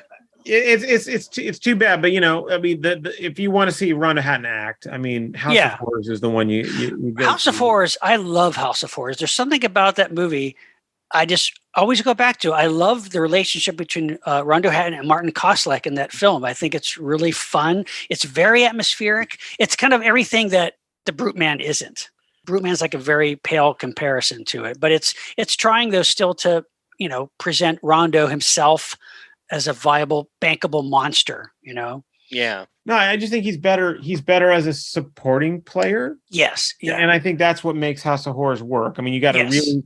He wasn't an actor, although he was trying. But I think you put him up against another actor who can act, and he's right. He works fine. He's Sorry. I always was a little bit on the fence of getting behind the guy who is suffering from a disease. Is your monster, Yeah. Because I do admire him and I admire the films because a lot of them have very nice atmosphere. But there was just something about that kind of, there was something always in the back of my head. It's like, this isn't right. Yeah. And I think the Brute Man is the most egregious example of that as far as exploiting him. That might have been the first one I saw, I think. Somewhere I saw it. Yeah. I would add if you guys are at all interested, like again, the commentary that was done by Scott Gallinghouse on House of Horrors, he tells this, he's the expert on Rondo Hatton. And really? gives a very I wouldn't say Scott was emotional about it, but I mean, he gives a really touching life story about Hatton in his commentary. And I barely knew as much as I knew when I walked away, and I just felt so much more for a guy who's obviously going through what he went through. Yeah, Sure. yeah. And you're trying to be entertained and scared when he's just like a guy who really had dreams that Yeah. Right. Yeah. Yeah. you know. Somebody should make a documentary on him and his life, and Yeah. his career. Yeah. I mean, it seems Daniel like- Griffith did. There is a documentary that Daniel Griffith made. Really? Out there. Yeah. But I mean, this could be even, done in a, if you wanted to make a movie. Hey, A some filmmaker biopic. out there, go make your biopic. Yeah, But yeah. Yeah, for sure. Yeah. it's a tragic story for sure. Yeah. Could be Hollywood a- loves a tragic story. So Could be a good vehicle for Vin Diesel. Okay, I'm done. Oh, I was going to say The Rock. Thought that might that be too. good, you know. That too. Well, thank you for that, Constantine. Okay, so James, why don't you give us one now? Okay, this is going to be from the original first edition Creature Features movie guide, John Oh, wow. Stanley, Cool. and we got Last Days of Man on Earth from 1973. yeah. This is the Nostradamus Toho movie. No, this is British film about Michael Moorcock's Yes. Jerry Cornelius, taken from the novel The Final Program. That's how I know the movie is, as the final program. Yeah. A chap in quest of microfilm that will reveal the secret to self-reproducing human beings in post-Armageddon world. His adversary is Miss Brunner, Jenny Runeker, who wishes to procreate with him to create a new Messiah. Oh, that's not Directed- bad. Directed by Robert Fuest, the abominable Dr. Phibes, Yep. with a superb cast: John Finch, Yep. Sterling Hayden, Harry Andrews, Hugh Griffith, Patrick McGee, Again. and George Coulouris. Wow. last It's the days of Man final on Earth. program. It's weird. It's like weird. It's kind of like the Phibes films in some ways, and just it's very stylized and strange and really bizarre ending. It's interesting. I haven't seen it. Yeah. Neither I think of you us. would like it, Yeah. Matt. I think you Yeah. would like it. It's pretty. It sounds good. Yeah, it's very strange. Well, it's got a very interesting cast. Yeah. Yeah. All right, Wow. party at Sean's house, and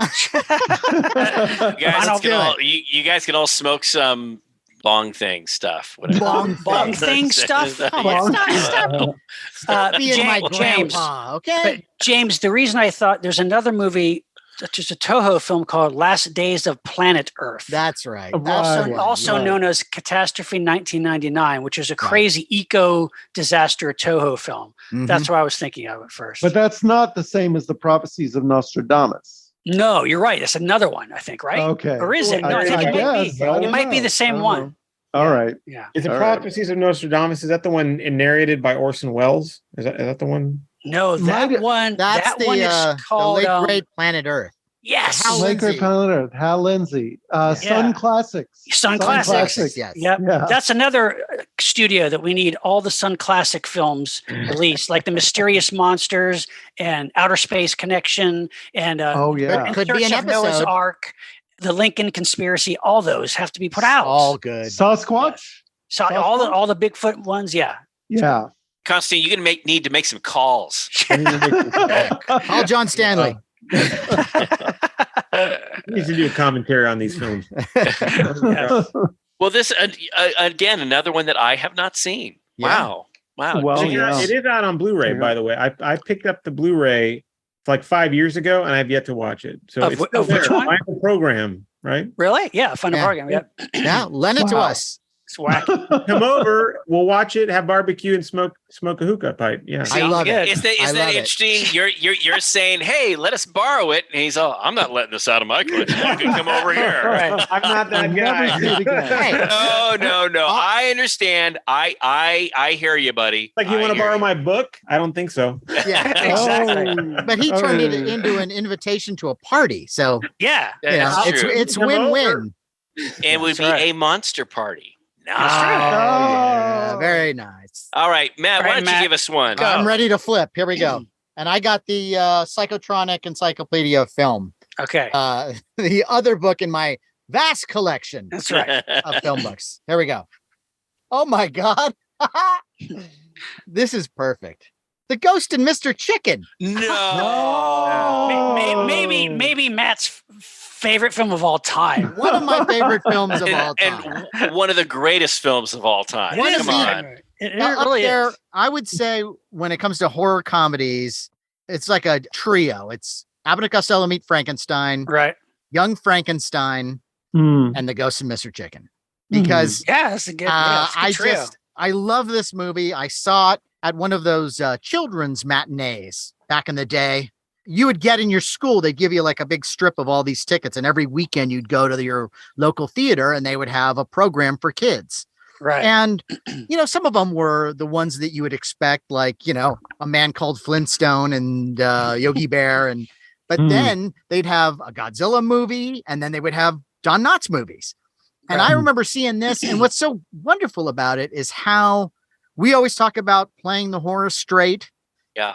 And when Don Knotts as Luther Heggs is going to spend the night in what he thinks is a haunted house, and all these things start happening, Yes. you can almost put yourself in the sort of template of this could almost be Ash walking into the Evil Dead basement. Yes. Right. It's so wonderful, and the laughs are great. I mean, I think it's his best movie. But Matt, it's as a kid, it was, yes, Don Knotts, reacted a certain way, but there was stuff in there that was scary. Genuinely scary. But scary from that kid's point of view. Yes. Kind of in a way. You know what I mean? There are some things that I would say went a little bit over the top, like the shears in the throat of the painting. Right. I've never forgotten that Gardening shears image. in a painting. Yeah, right. That's bleeding. The woman in the painting is bleeding, and there's blood gushing. Right, out. right. Yeah. And that's pretty pretty but hard also stuff for a just kid. The blood fingerprints on the organ freaked me out, but I loved it. And they couldn't get them out. They even used Bon Ami. I'm telling you, like, that script is almost like a commentary track in the back of my head running all the time. Yeah. Because I don't know how many times I went to Dana Gould's wedding, and at one point I was going to say attaboy Luther, but say attaboy Dana, right? Sure. Right. Sure. Yeah. And I was about to say it, and his brother said it before me. No. Like that. No. Wow. Yeah. It's perfectly written. Don Knotts at his best. Vic Mizzy score is fantastic. All the supporting roles are great. Everybody's great. Charles Lane. Lane. Yeah. Read the entry so we know what Michael. Oh, here we go. Okay. All right. So here we go. Thanks for keeping us on track, Constantine. So this is directed by Alan Rafkin.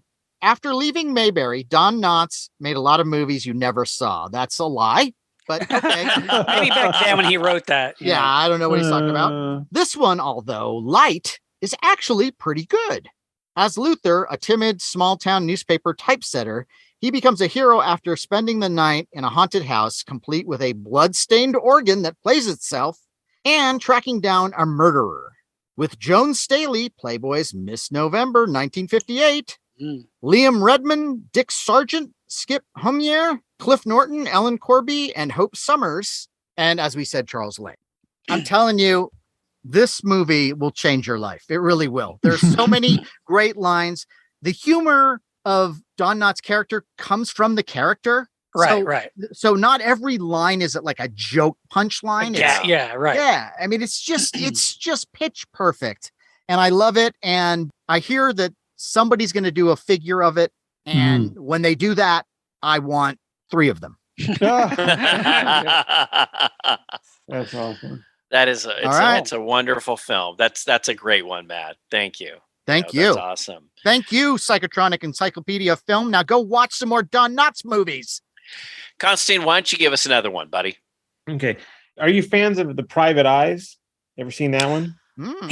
That's one I've always wanted to see. It's Knotts. I don't think I know that. Don Knotts and Tim Conway. Tim Conway. Oh my God. Is it good? Oh yeah, the Wookalar, man. You got to go get that one. All okay, right. I gotta see that Wow. one. The Private Eyes. I remember the poster for it, like them looking scared. There's like a specter over them. Yeah.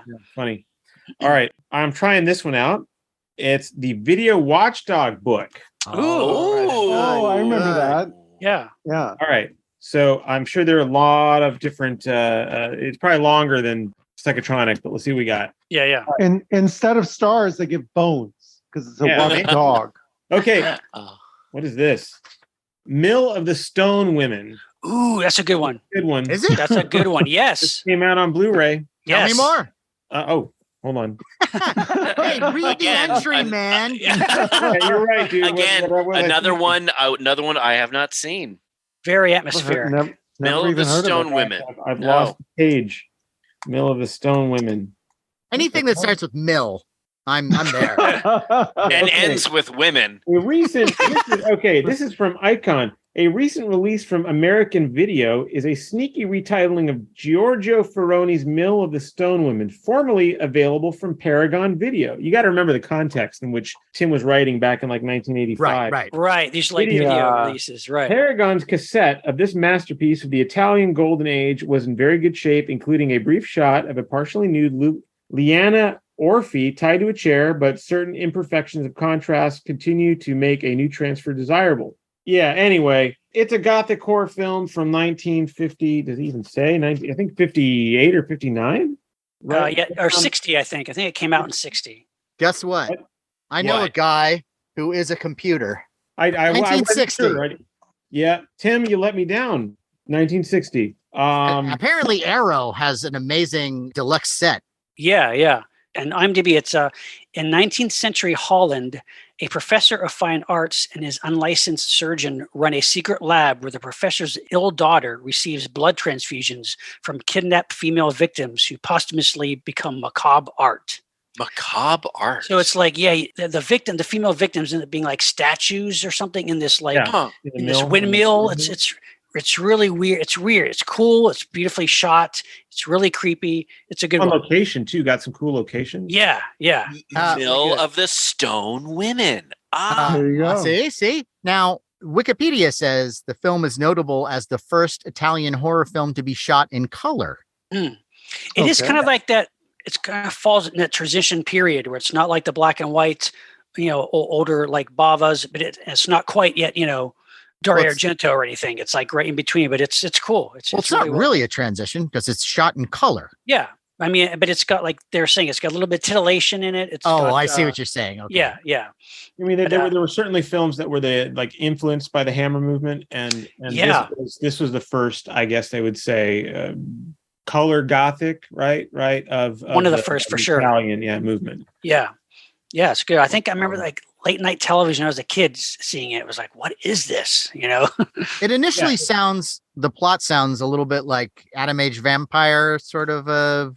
Some of those elements. Yeah. The transfusions of trying to keep the daughter beautiful and young. Right. Yeah, it's a good one though. I'm there. Hey, Constantine, that was great, man. Thanks so much. It's another film that I haven't seen, and I'm actually interested in seeing it. The Mill of the Stone Women. Yes. All right, Sean, back in your corner. All right, I'm going to go with another Stephen Jones book. This time it's the illustrated Frankenstein movie guide. Okay. See what we get with this one. Okay. I've heard of him. Ooh, Flippity okay. flip. I guess it kind of falls in the Frankenstein category, kind of. 1978, The Boys from Brazil. Oh, okay. I love All that right. film. All right. Nope. But wait, I love the film, but Frankenstein? No. Well, I mean, it's creating a super race. Okay, let me just read the plot first of all. Okay. First, directed by Franklin J. Schaffner. Yep. Gregory Peck, Laurence Olivier, James Mason, Lily Palmer. Slow adaptation of Ira Levin's novel about war criminal Joseph Mengele. Peck, using genetic experiments to create clones of Adolf Hitler throughout the world. Olivier plays his elderly Nazi hunter with a distracting, silly voice. What? While Mason is simply wasted, with Steve Guttenberg, Michael Goff, Linda Hayden, Bruno Ganz, and John Denner. The longer American version has a different ending from the print originally released in Britain. I didn't know that. Really? I did not know that. That's I did not know that. interesting. I do like this movie. It's definitely a star-studded, big-budget studio film. It's a little talky, yes, but I find it interesting. Talky. Don't you like to learn about how they do things? I loved all that talk. Okay, wait a minute. Larry, I just said that I like the movie, Larry. Yeah. And by the way, that's not how they do things. That's it's and James Mason. Come on. Okay. The plot is totally absurd. Yeah, it is. But it works though. I do enjoy it. I just watched it literally like a week ago. Really? Because it was on Pluto TV. Oh, right. And I just happened to be, how you're channel surfing, you don't want to get up and put your DVD in, so screw it, I'll just watch this.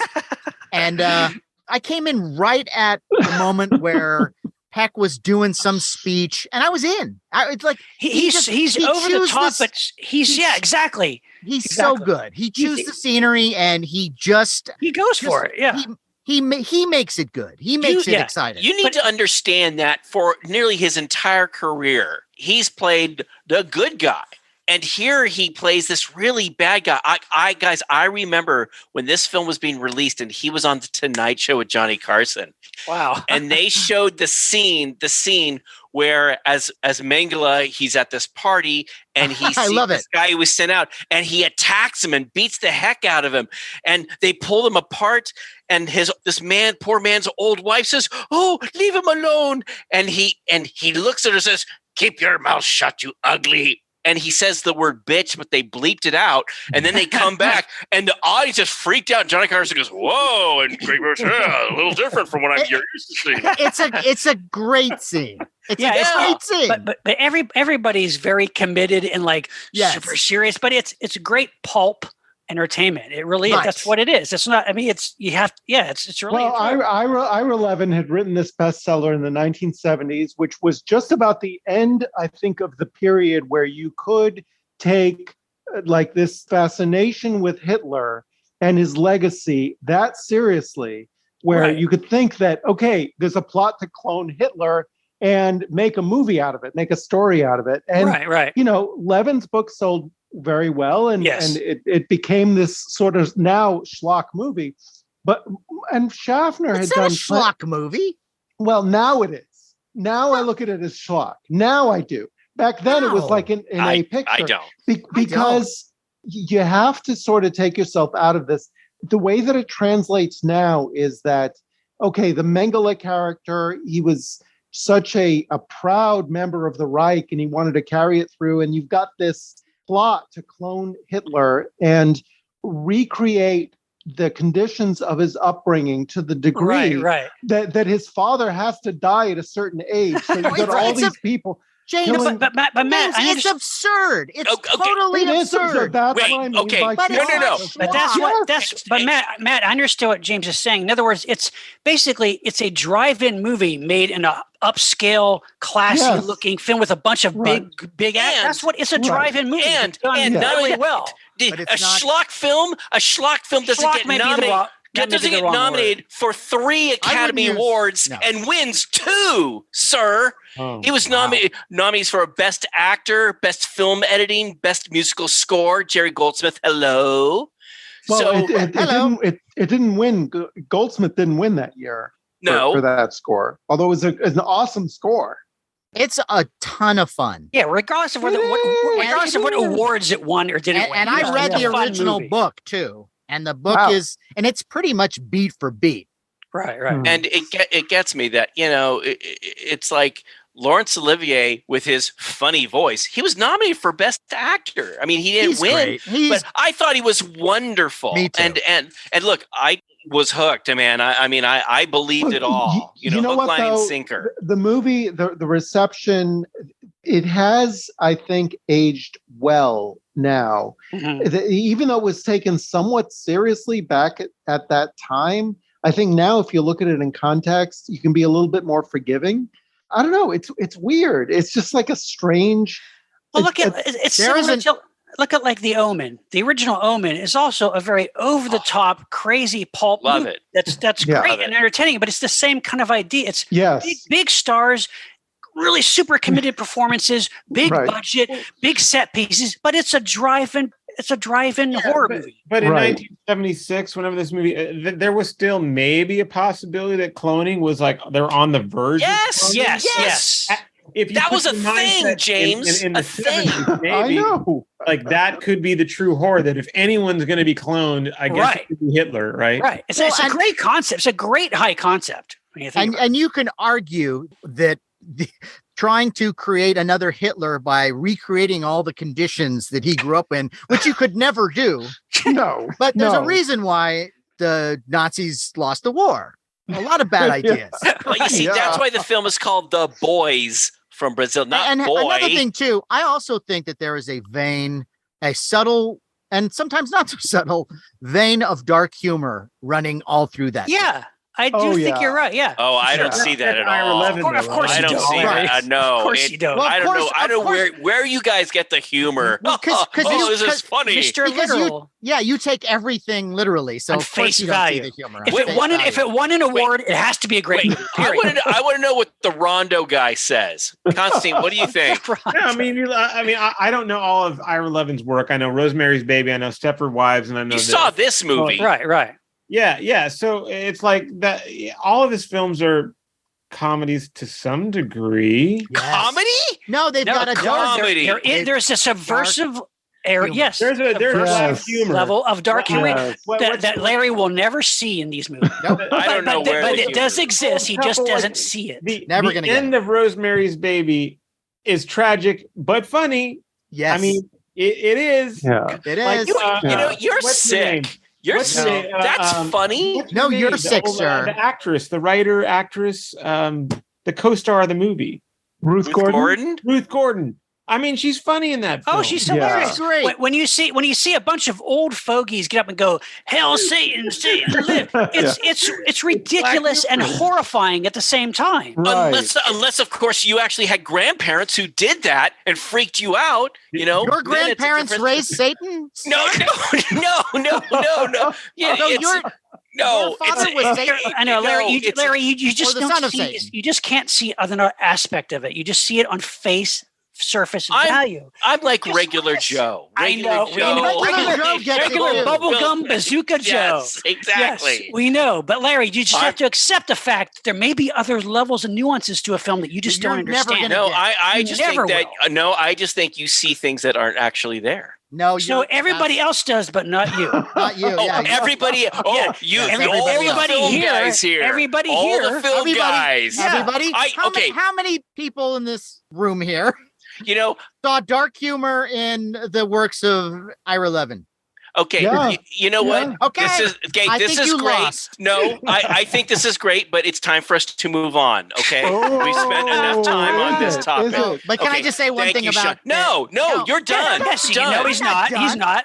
No, I think at the end of Rosemary's Baby, when she's horrified that she's just given birth to the Antichrist and she doesn't want anything to do with him. But then the other woman is holding the baby and she's like, "Oh, you're holding it wrong." Yeah. And made me laugh out loud. And the one who like sticks her tongue out at her when she takes the baby. Yeah.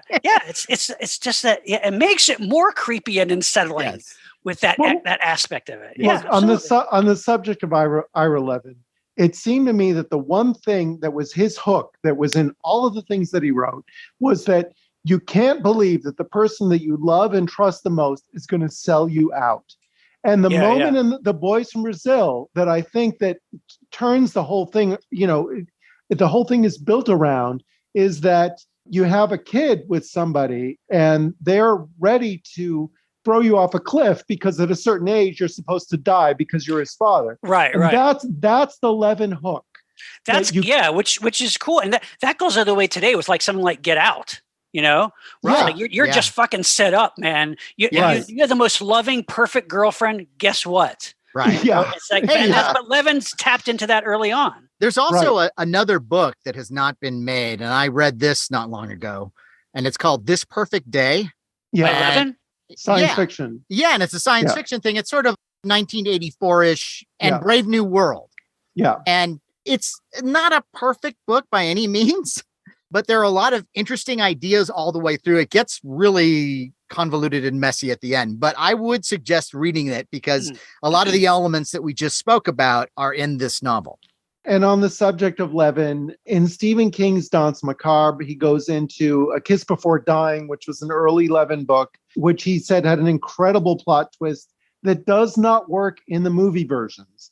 So you have to read it, but certainly worth reading. It's exhilarating, and it's along those same lines. It's like you can't believe that somebody that you love would do that to you. Right. Yes. It's awesome. And that's the Levin hook. We can all learn something about Ira Levin and people you love somehow turning on you. Yeah, I can understand and relate.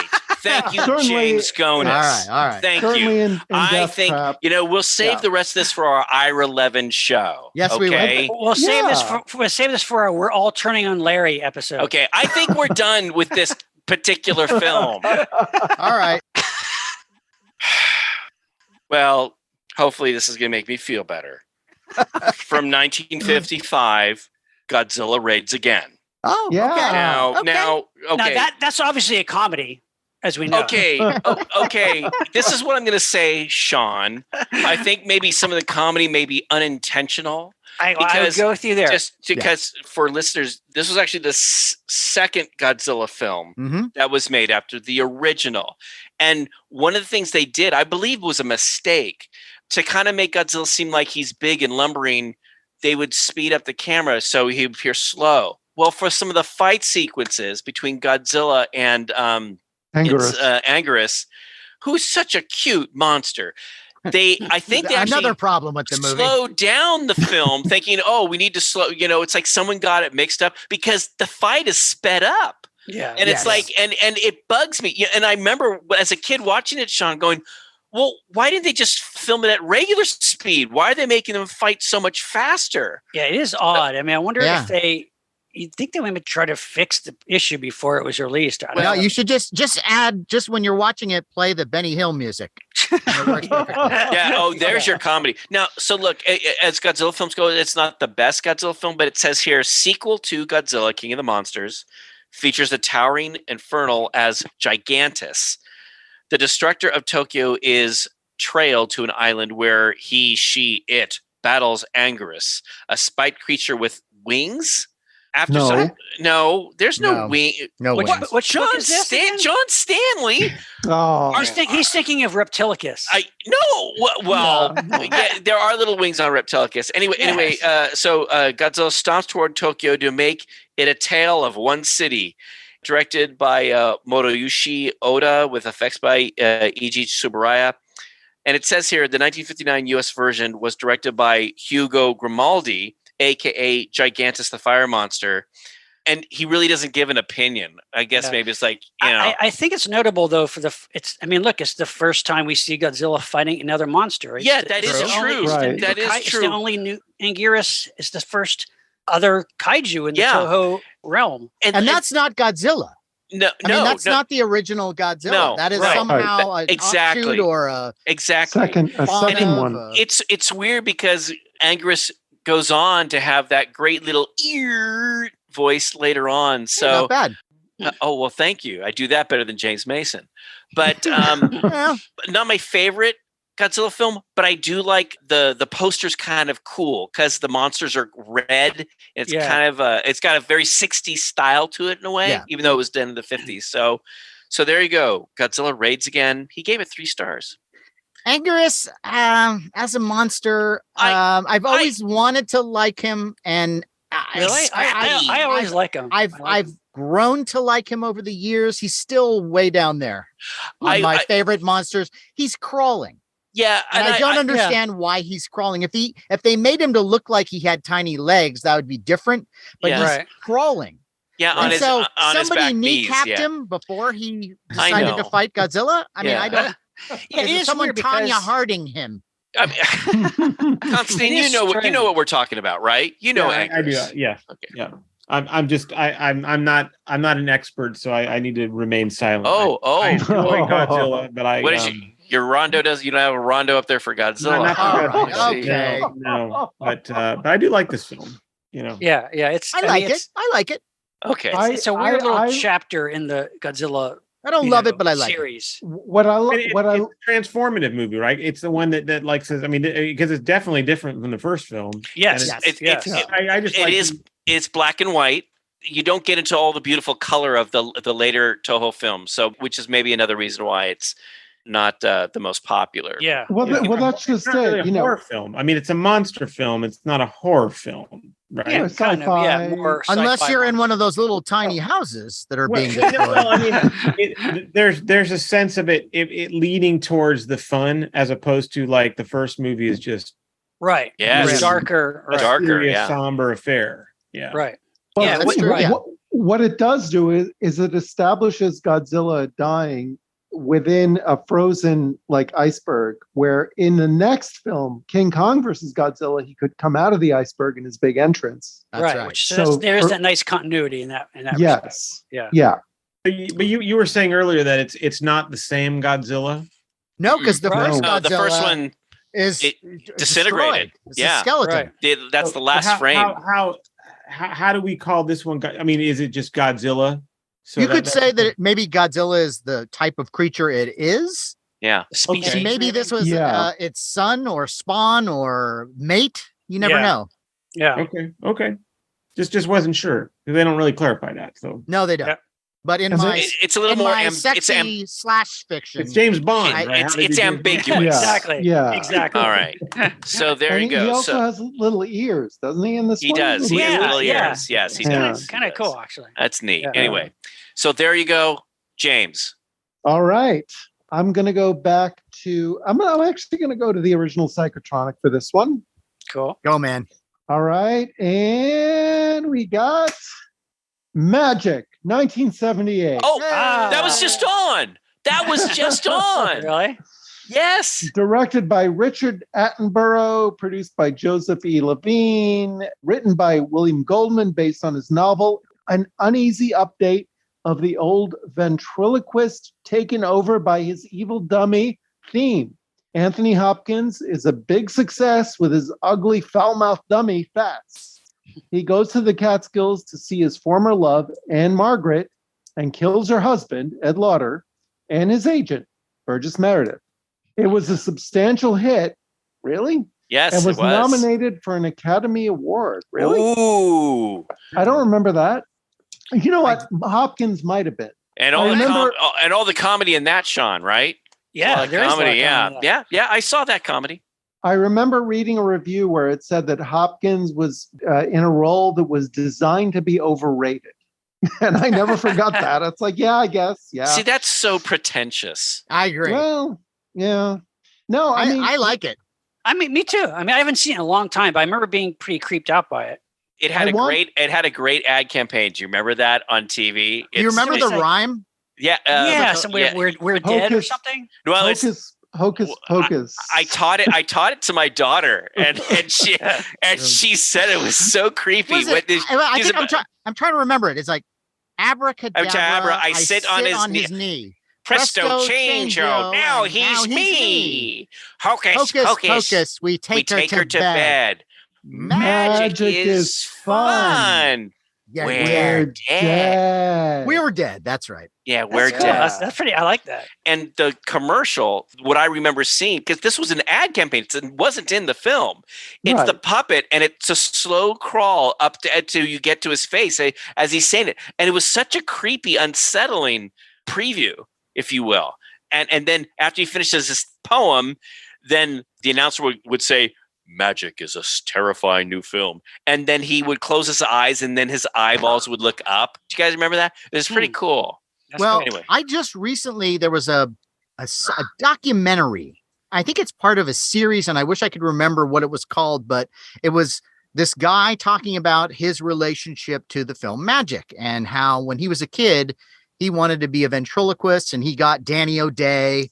And so he had that for a while, but then he got a professional ventriloquist doll. Yeah. So he has it, and he sees the trailer for Magic, and fucks him up. It destroys this kid to the point where now he's doing everything he can to not see this trailer again. Like he's watching certain channels that he knows wouldn't play this commercial.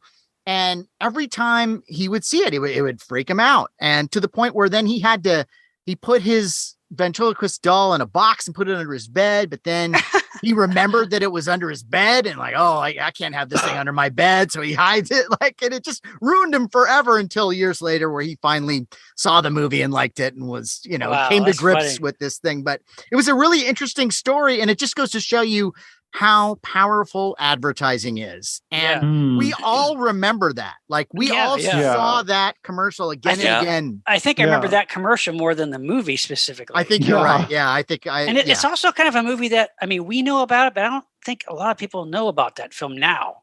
Like, I don't know. It just doesn't come up very often. I don't know. I mean, I don't know if it's ever been released recently. I read the book after I saw the movie, and the book was actually, it stuck with me better than the movie did, which I guess is par for the course. But after, like, if you've seen, there's so many ventriloquist dummy, like Twilight Zone, it's Dead just of a trope Night, of it. Yeah. Devil Doll. Yeah. I mean, this is not as strong as any of those. Yeah. But it did come out at a time where, for one thing, 1978, the output of Jerry Goldsmith as a composer, because that year alone, he did Boys from Brazil, Coma, Damien Omen 2. Oh my gosh. Magic, and other movies I'm not even remembering. He did amazing stuff just that year. Yeah. It's also for some reason, I think of like Audrey Rose more than I think of Magic. I think it was around the same time, Hopkins. Yeah. Anthony Hopkins. It's just that kind of, And but a very talented actor, great actor. What happened to him? He's Academy Award winner, several awards. I think Anthony Hopkins is what makes that film pop because sure, it's a trope that's been done before, but the scenes with him and the doll are very uncomfortable and creepy. And sure, it's not a Twilight Zone episode. It's not Dead of Night, but it is something that takes that trope and makes it its own. Yeah. And to tell a story like that in a 2-hour movie is a lot different than trying to tell a simple morality tale in a half hour. And I give it a lot of credit for what it does with that trope. Right. True. I don't know. The trailer. I mean, I've never seen the trailer, so now I guess come now on. you have to see the trailer. Did you live under a rock? I did play that all the time, man. It was one of the first R-rated movies I snuck into. Really? This is 78. So sorry. I was like 4. So I have to say, I know. Young and watch the trailer when we get off this Zoom because I'm really keen to see it. Yeah. Now I don't know about you guys, but I actually had a little ventriloquist puppet. That was my Willie Talk, and I had Willie Talk. And when this film came out, I wanted to get a more advanced one, but it's like my parents are, we're not getting you one that eyes roll, it's like, so I just settled with my Willie Talk. And as we know, you've heard the story how he had a design flaw. You pull a little string and his mouth will move, but the string would rub against the soft stuff inside his body. So what happened is it burst and little pieces of foam would come out of his mouth. Like he would go, and I would make him cough and he'd go, as this stuffing would come out. No, but if Distinctive Dummies or somebody made a little fats. I would with Anthony Hopkins. That. Yeah, my God, that'd be awesome. I had Willie Talks, but he talked too much. Well, speaking of talking too much, Matt, why don't you take us home here? Why don't you give us one? All right. Well, I'm going back to John Stanley because he's right about everything. So here we go. And boom. House. Okay. Hey, House. 1980s House? 1980s House. Sean S. Cunningham's production blends the supernatural and outright horror, but can't decide whether to play it straight or zoom into camp. I agree. That's a pretty good assessment, actually. Yes. Yeah. Hence, it unwinds with a troubled sense about its own soul. William Catt is mystery writer Roger Cobb, so troubled by his Vietnam experiences that he moves into a sinister Gothic house where his aunt committed suicide, to write his memoirs. Soon, he's reliving his unpleasant NAMM experiences in flashbacks. A bug-eyed monster is coming out of a closet to get him, and he's off into another dimension in search of his long-missing son. The film, directed by Steve Miner and scripted by Ethan Wiley, vacillates between stark thrills and comedic laughs, played straight-faced by the cast. George Wendt as the next-door neighbor, Kay Lenz as Kat's ex-wife, who still loves him, and Richard Mall as a soldier who returns from the dead to terrorize Kat. House is a mood piece consisting of loosely knit vignettes, vague characters, and a sense of displacement. Call it weak foundations. Okay. Yeah, it's funny because if I'm in the I right, agree. if I'm in the right frame of mind, I enjoy it. I do like some of the monster effects, and I think isn't it Richard? Yeah. Is Richard Mall in it? He's the. That's what I just said. If Yeah. you were listening to that wonderful I was. recitation, He's pretty effective as Big Ben. And there's some cool creature effects. It's a snooze. I don't like it at all. Really. No. Wow. It does have Kay Lenz in it though, who I always. Whatever happened to Kay Lenz? She I know, completely man. disappeared. I will say this: all the sequels were like diminishing return. All Really? the There were 3 sequels. Wow. Yeah. Like House 3, The Foundation. Well, House The Money 2, Pit. House 2 was called House 2: The Second Story. The second story. Oh, But House 3 wasn't even a house movie. It was the horror show with Brian James and Lance Henriksen yeah. and then House 4, the repossession house is condemned. awful. Yeah, it's unwatchable. Great. No, but it did have George Wendt played a character named Charlie Prince, who was it was sort of an in joke. It was supposed to be Stephen King because he was a best-selling horror author who lived next door. Okay. And at one point, William Catt even holds up a paperback, and it looks like it's like Firestarter or something. It's like, oh, wait a minute. Oh, I get it. Oh, wink, wink. Okay. Right. Yeah, it's kind of. I mean, again, it's some of the stuff is kind of cool, but it's a weird movie. I think it was it's the '80s. I think Cunningham wanted to do something different than another Friday the 13th sequel. So to his credit.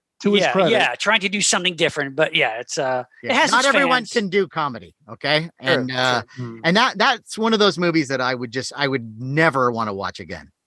Okay. I was thinking back about what we were talking about with Beast of A Million Eyes. Like the poster was so much better.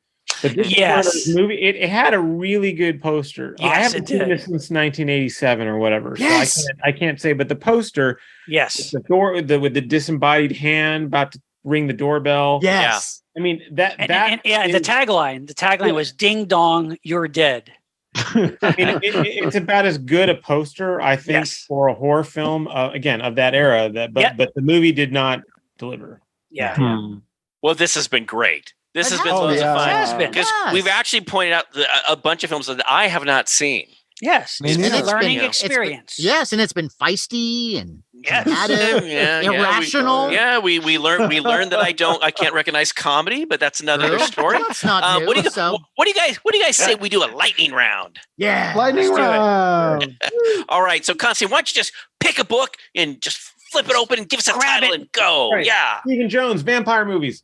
Go. Mad Monster Party, Rankin Bass. Are you kidding me? What do you know? What do you know? Oh, he only gave it 1.5 bats. What? Sorry, What? you are wrong. It's weird. But that movie is very divisive. There are people who really don't like it. It's not the greatest. I think it's so charming, though. I love it. I love it. Too. I love it. I love the songs. I love the style of the animation. It's a little. Everything it's about quite it. a bit sexist. Yeah. Oh, yes. yeah, wow. And sexy. And sexy. Yes, that's true. It is. I mean, the voice work is phenomenal. You got KARLOFF. It's great. It's great. It's great. You have to. Yeah, it's good. All right. Here that was great. That was great. Sean, go ahead. All right. Psychotronic, once again, I went down in. Aha. One of my favorite. It's truly one of my favorite. The Killer Shrews. Oh, The Killer 1959. Shrews. This is a movie that's been public domain for so long, and it's been available for a long time. It's about these giant shrews that attack these people on an island, and what's great about it is they're just dogs made up to look like monsters. Yeah, and that's I think the problem I had with it. Yeah, but they're kind of they make scary sound. They do run make around scary sounds. And I know.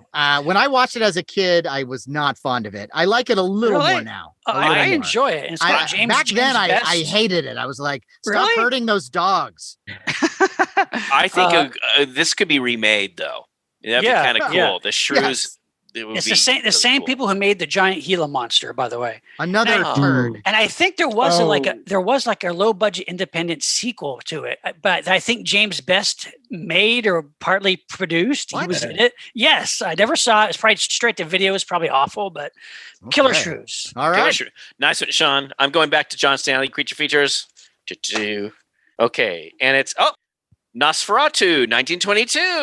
Hey, F.W. Murnau. Come on. Now, again, this is the film that, hey, we're going to tell that Dracula story, but we're going to call it our own thing. Yes. You know, they later on got sued, but this is what the great Max Schreck playing Nosferatu. Still one of the most striking portrayals of a vampire ever. I have it on 16 millimeter.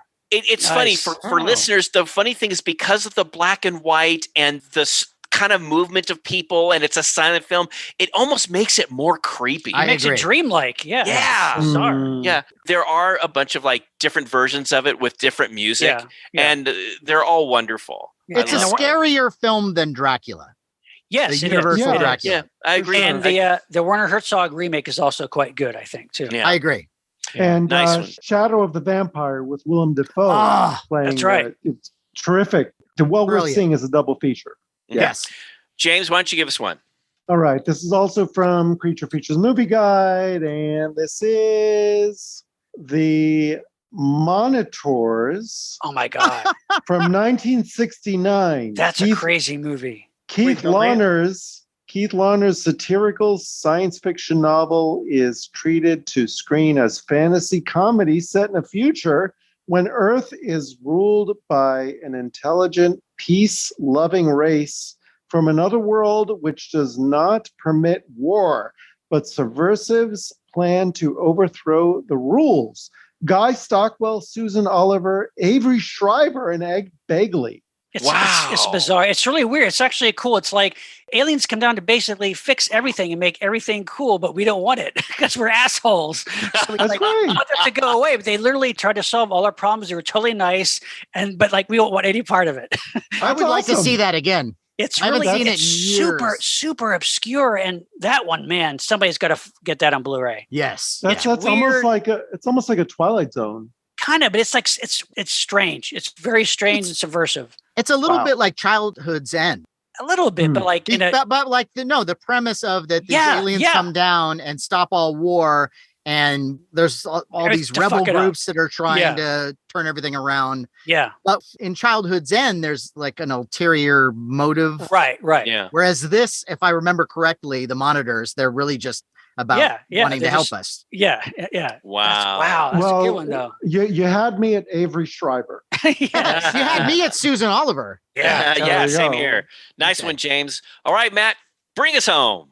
Which one you using? I am using the Psychotronic Encyclopedia film, Michael Weldon, the first version. All right. Original. And boom. Dr. Terror's House of Horrors. Yeah. Now, this is one to go out on. This is not the one that is the Amicus movie. Oh, this is is this the other like 60s? This is 1943 National Roadshow, black and white. Oh, from the ads, it says, now together for the first time on any screen, zombies, vampires, ghouls, werewolves, voodoo rites, weird creatures, and the living dead. The producers of this movie simply edited together scenes from 5 foreign or independent American features that they never paid rights for. No.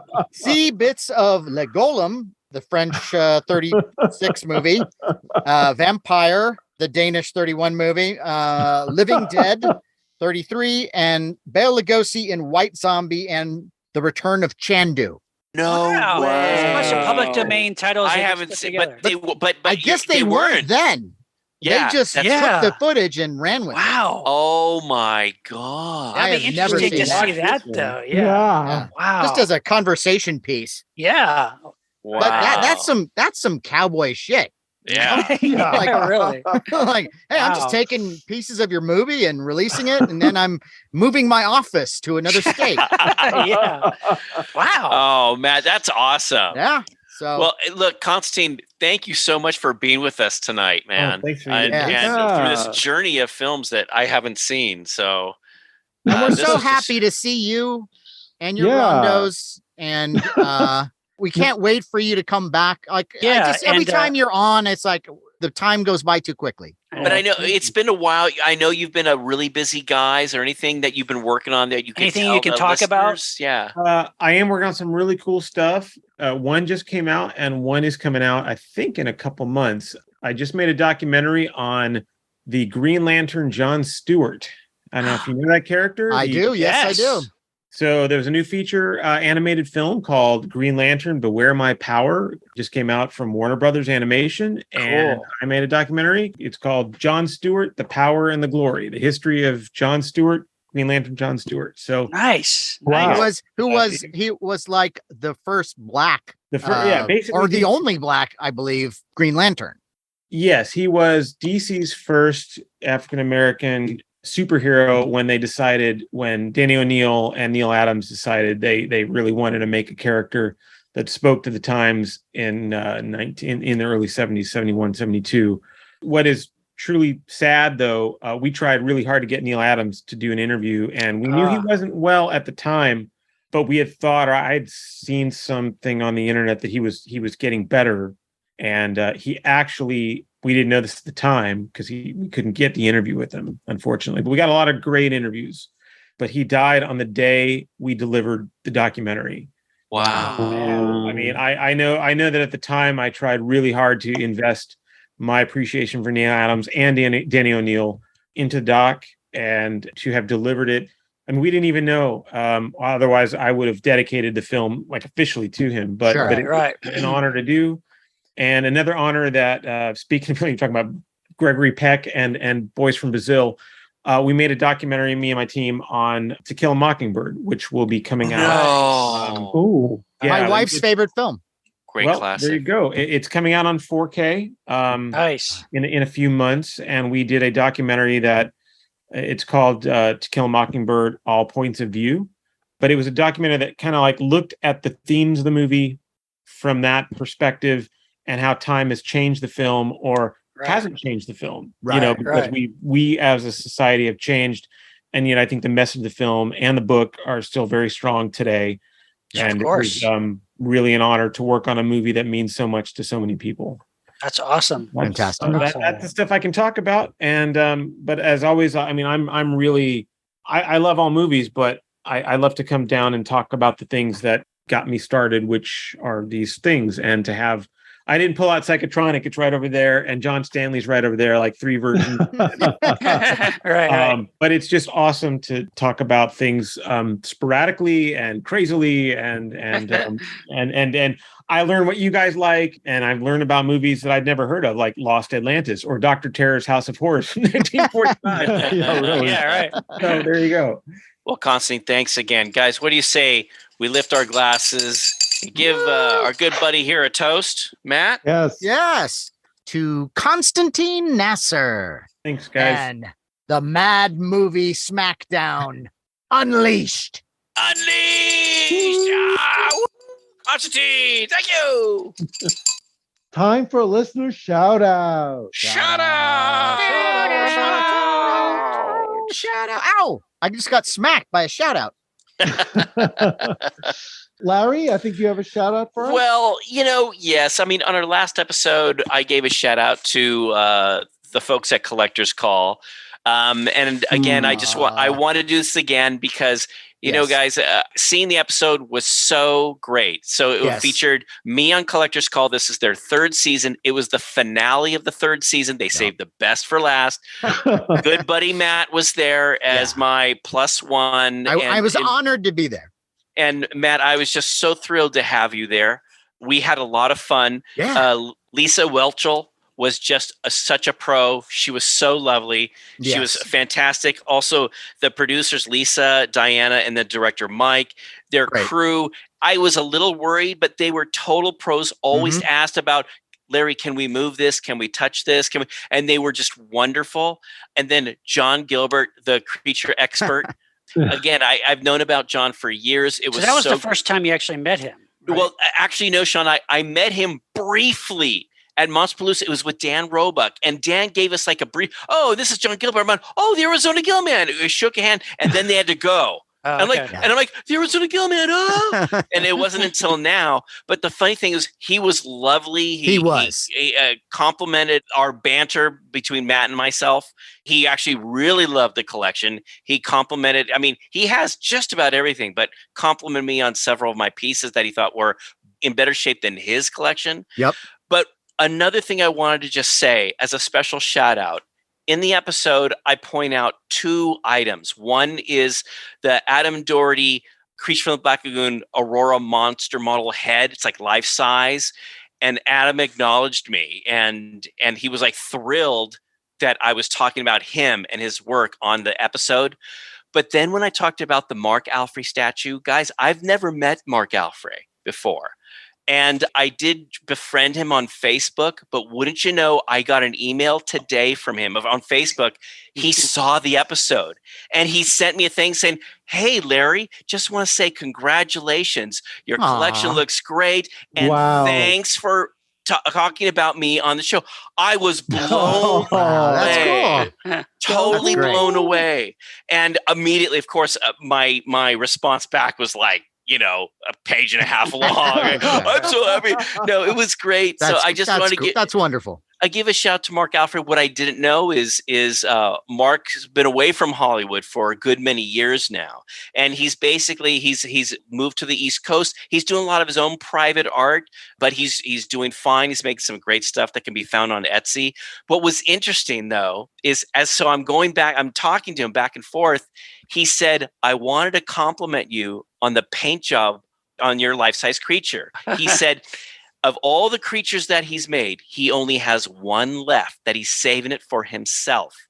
And he said he was debating about how to paint it. And after seeing our episode with the way Ian Cromer painted it, he goes, that's how I want to paint mine.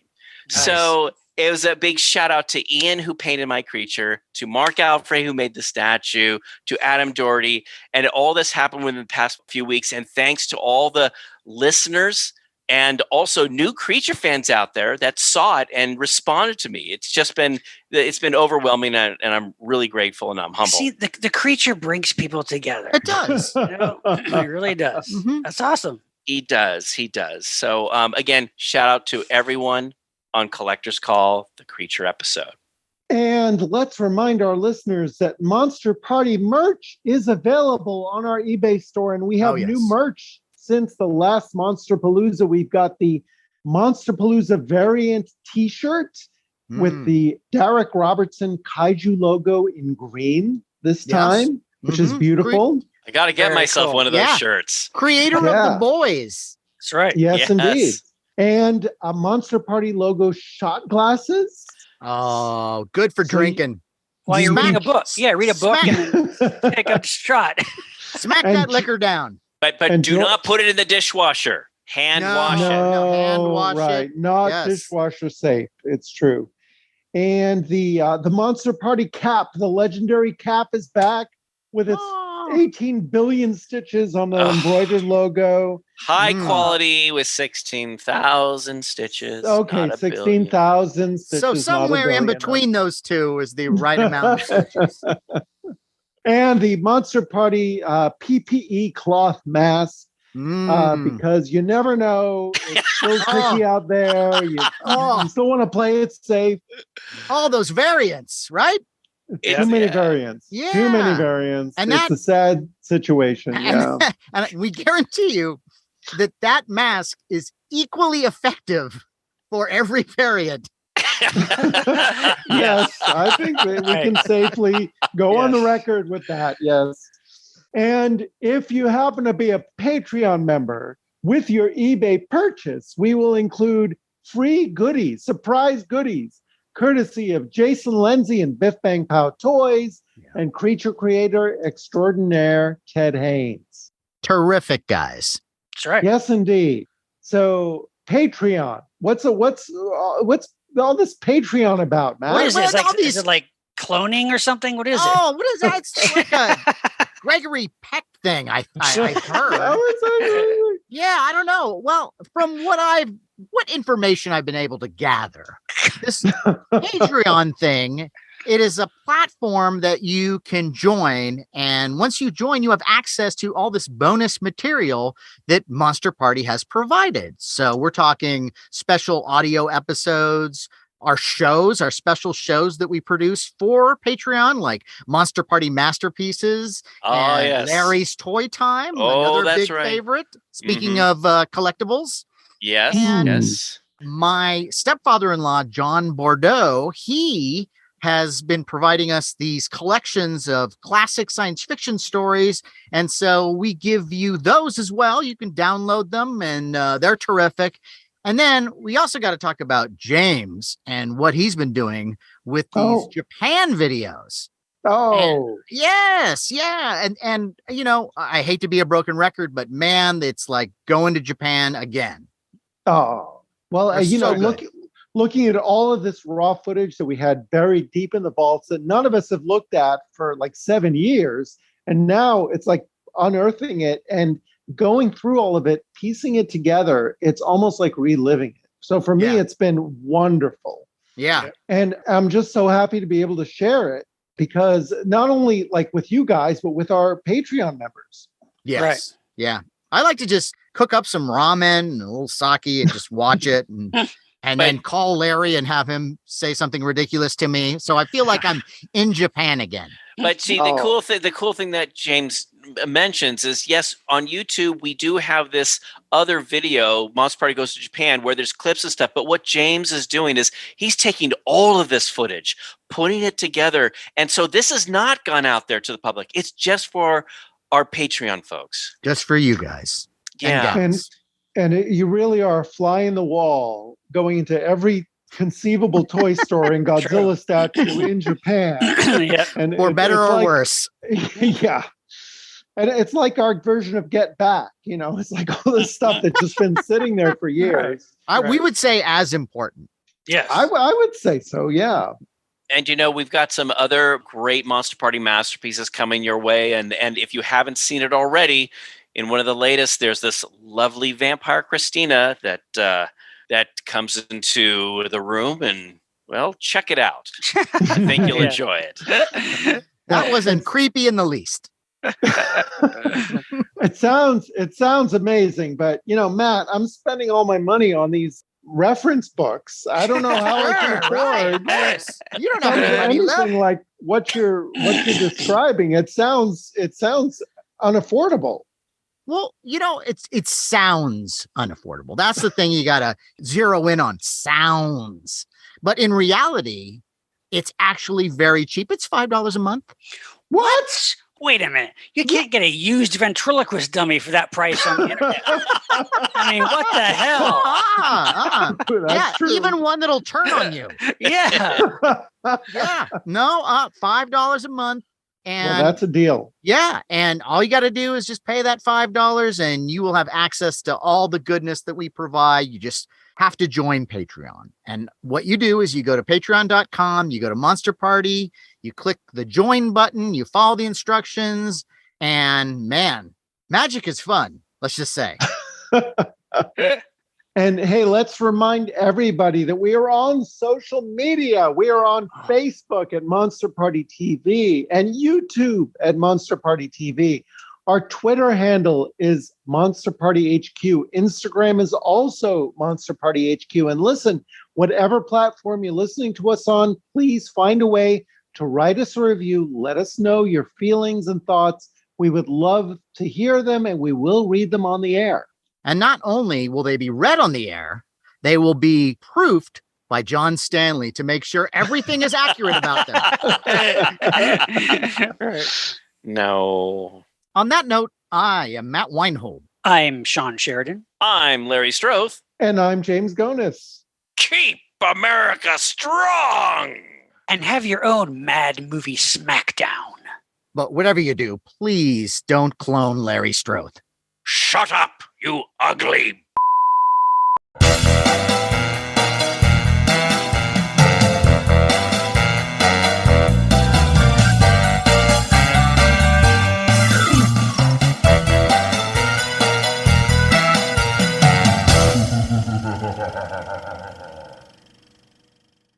Hey, there he is. Hey, Constantine. Hey, man.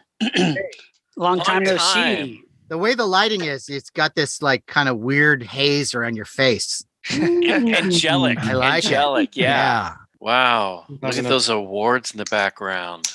Wow. Rondo. Yeah, okay. Nice. Rub it in. Rub it in, buddy. Rub it in. Go ahead. Yeah. Rub it in. Yeah. Hey, I'm so glad you're here on the show.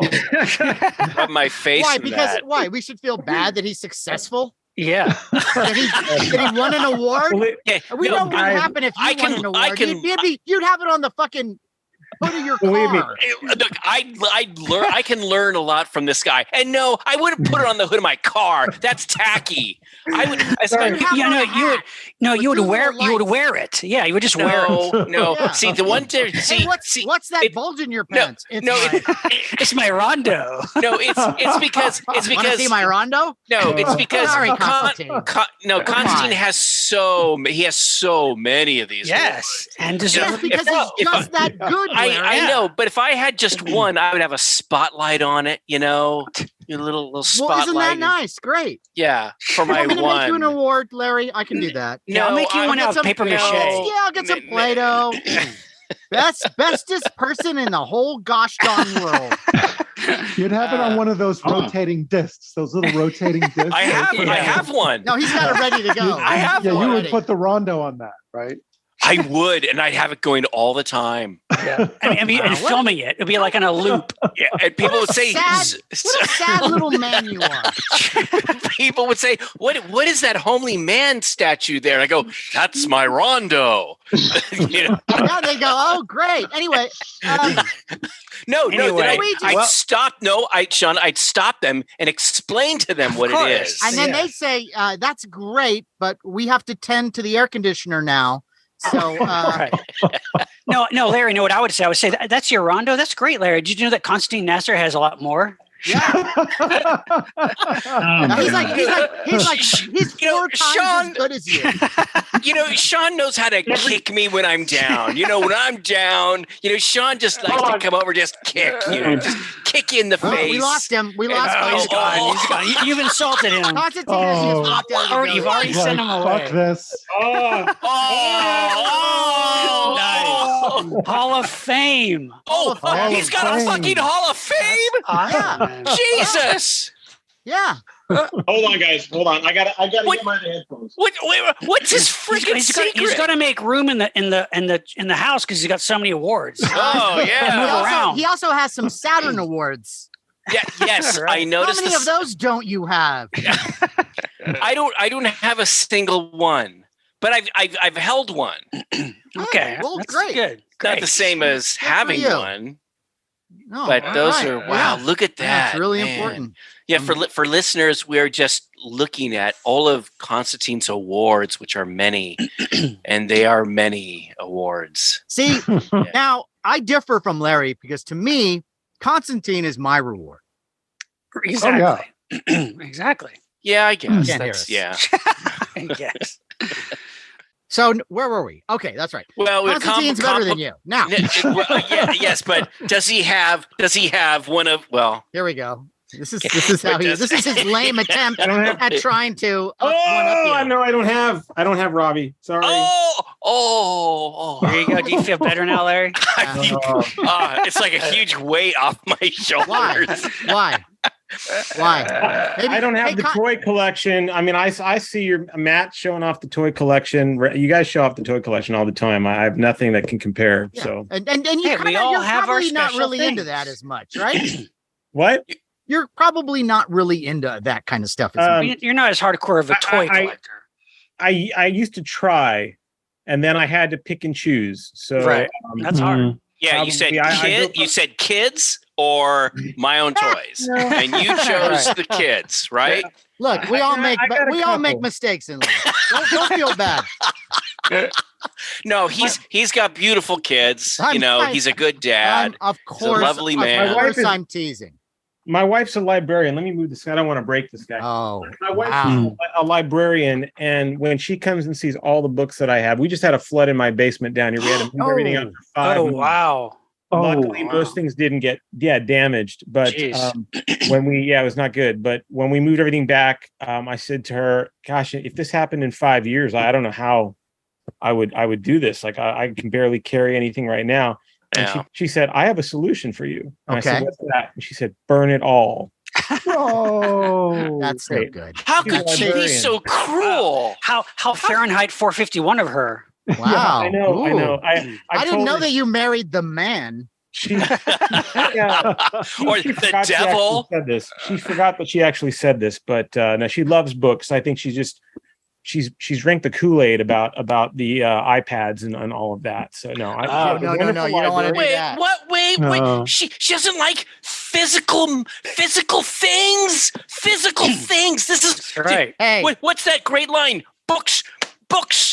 That's where the law is. This is where Star Trek is in books. Hey, in 2 years when we're living in Mad Max wasteland, you're not gonna be able to get online. Yeah, right. Exactly. When the magnetic pulse happens. When the world catches on fire, the first thing that's going to go are books. Well, that's true. I guess we can't win, really. Well, wait. Okay, Mr. Here we go, Mr. That's when you know that it's going. Mr. Rondo. Mr. Successful. So yes, no, you're very successful, commentary guy. Very successful. And so you do commentaries for a lot of these, films that are made into Blu-ray. And do you think that there may come a time where, I don't need this Blu-ray anymore, but you won't have that commentary. You won't have the great extras. Well, he's got a point here.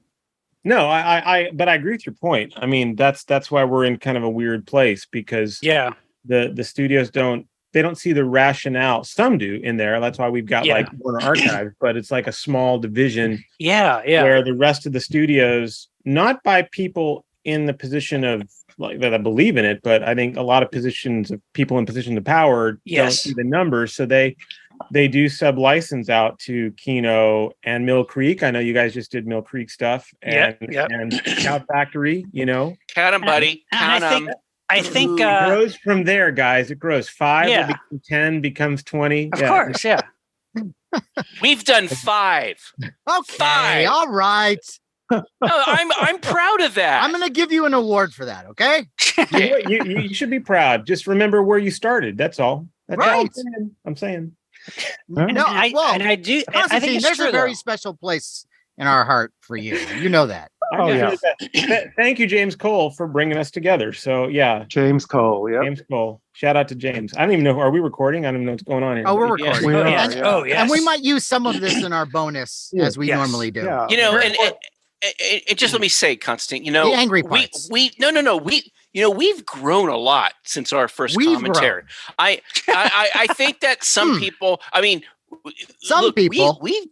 we do great commentary. I mean, because we've got to mix it up, with facts about the movie and the history and stuff, and we'll put in a little fun in there. I mean, we can make any Toad film into a fun romp. Who are you trying to convince here? Vengeance of She Come Alive as she was walking up the island for like 5 straight minutes. And you guys, that's right. That's right. People left. That's why I like, because like we're becoming kind of the experts on like the obscure little underdog movies. I.e. terrible. Right. Yeah, I think that's fun. Though. I think that's cool.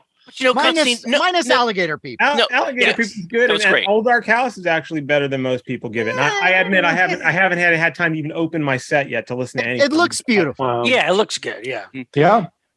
All right. Mm-hmm. But yeah, let's and look, no one goes out of their way to make a bad film. And I know something like with Old Dark House. I disagree with that. But no. But Old Dark House, maybe not a great film, but it had so many interesting things about it.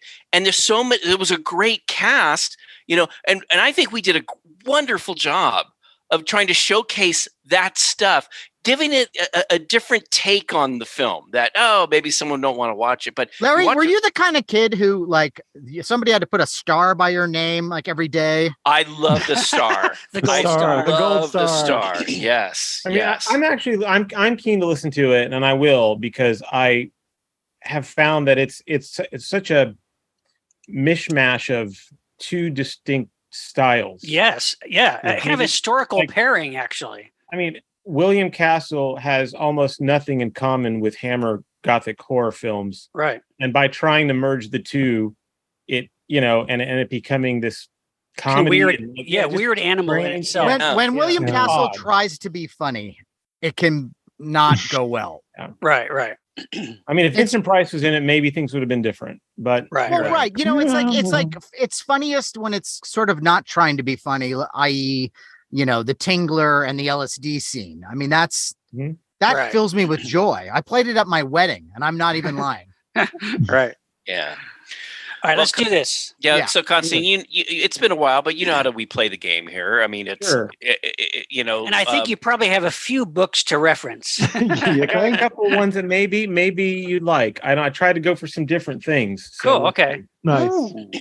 And basically, it's like just take a book, flip, don't look, and put your finger down on whatever the title is. Say the title. We'll see if we've seen it. If any of us have seen it, if not, we can still talk about it. And yeah. I got basically 2 books that I'm just going to do. Do you want me to share with what I got, or do you can tell me which ones you want me to pick from, or do you care? Well, or just kind of maybe reveal it to us while we're recording. Reveal during the show. If you have something obscure like 6 over here, I don't know what we're doing. So cool. I couldn't get to the rest of my books because of this sound studio, and that's my fault. But it's a good reason. It's a good fault. Hey, yes. Matt. So what do we like the other editions of this? We called it like Revenge of or whatever. So what should we call this one? Like, I was thinking like maybe. How about Here We Go Again? Mad Movie Smackdown Unleashed. Ooh, Unleashed. That's fine as long as we haven't used it before. Yeah, it just sounds kind of cool, right? Sure. Yes. Leave it to Sean. Unleashed. Okay, cool. Electric Unhinged. Farewell to the flesh. No.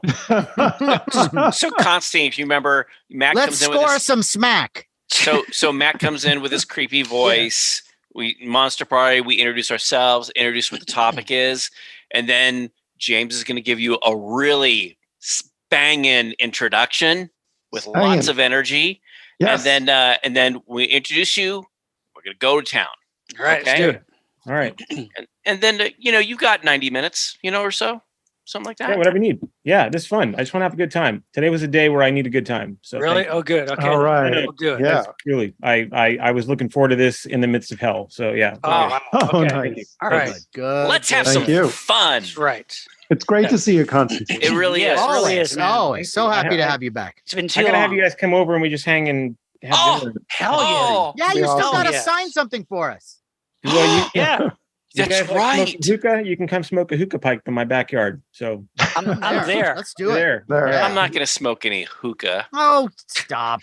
I'll have a glass of wine. Larry, you can stop being a Boy Scout for 1 second. No, I'm not going to be there when you guys are all. Ooh, Larry, I'm flying. You can smoke Constantine's Rondo. That'll make you feel better. You can drink a can of Rondo. Yeah, just drink a can of Rondo. All right, let's do it. Nothing like vintage Rondo. Okay, anyway. Wouldn't it be funny if we came over and we leave and Constantine's all, hey, is one of my statues missing? Why is my name scratched off on this plate? No. And Larry crudely written on. And Constantine, I would never do that because I respect. What he would do is he would take Play-Doh and he'd make one and put it in its place. Right. See, I'd never do that. Oh, okay. Well, I'm glad let's do this. You said that for our audience. Okay. Yeah. Here we go.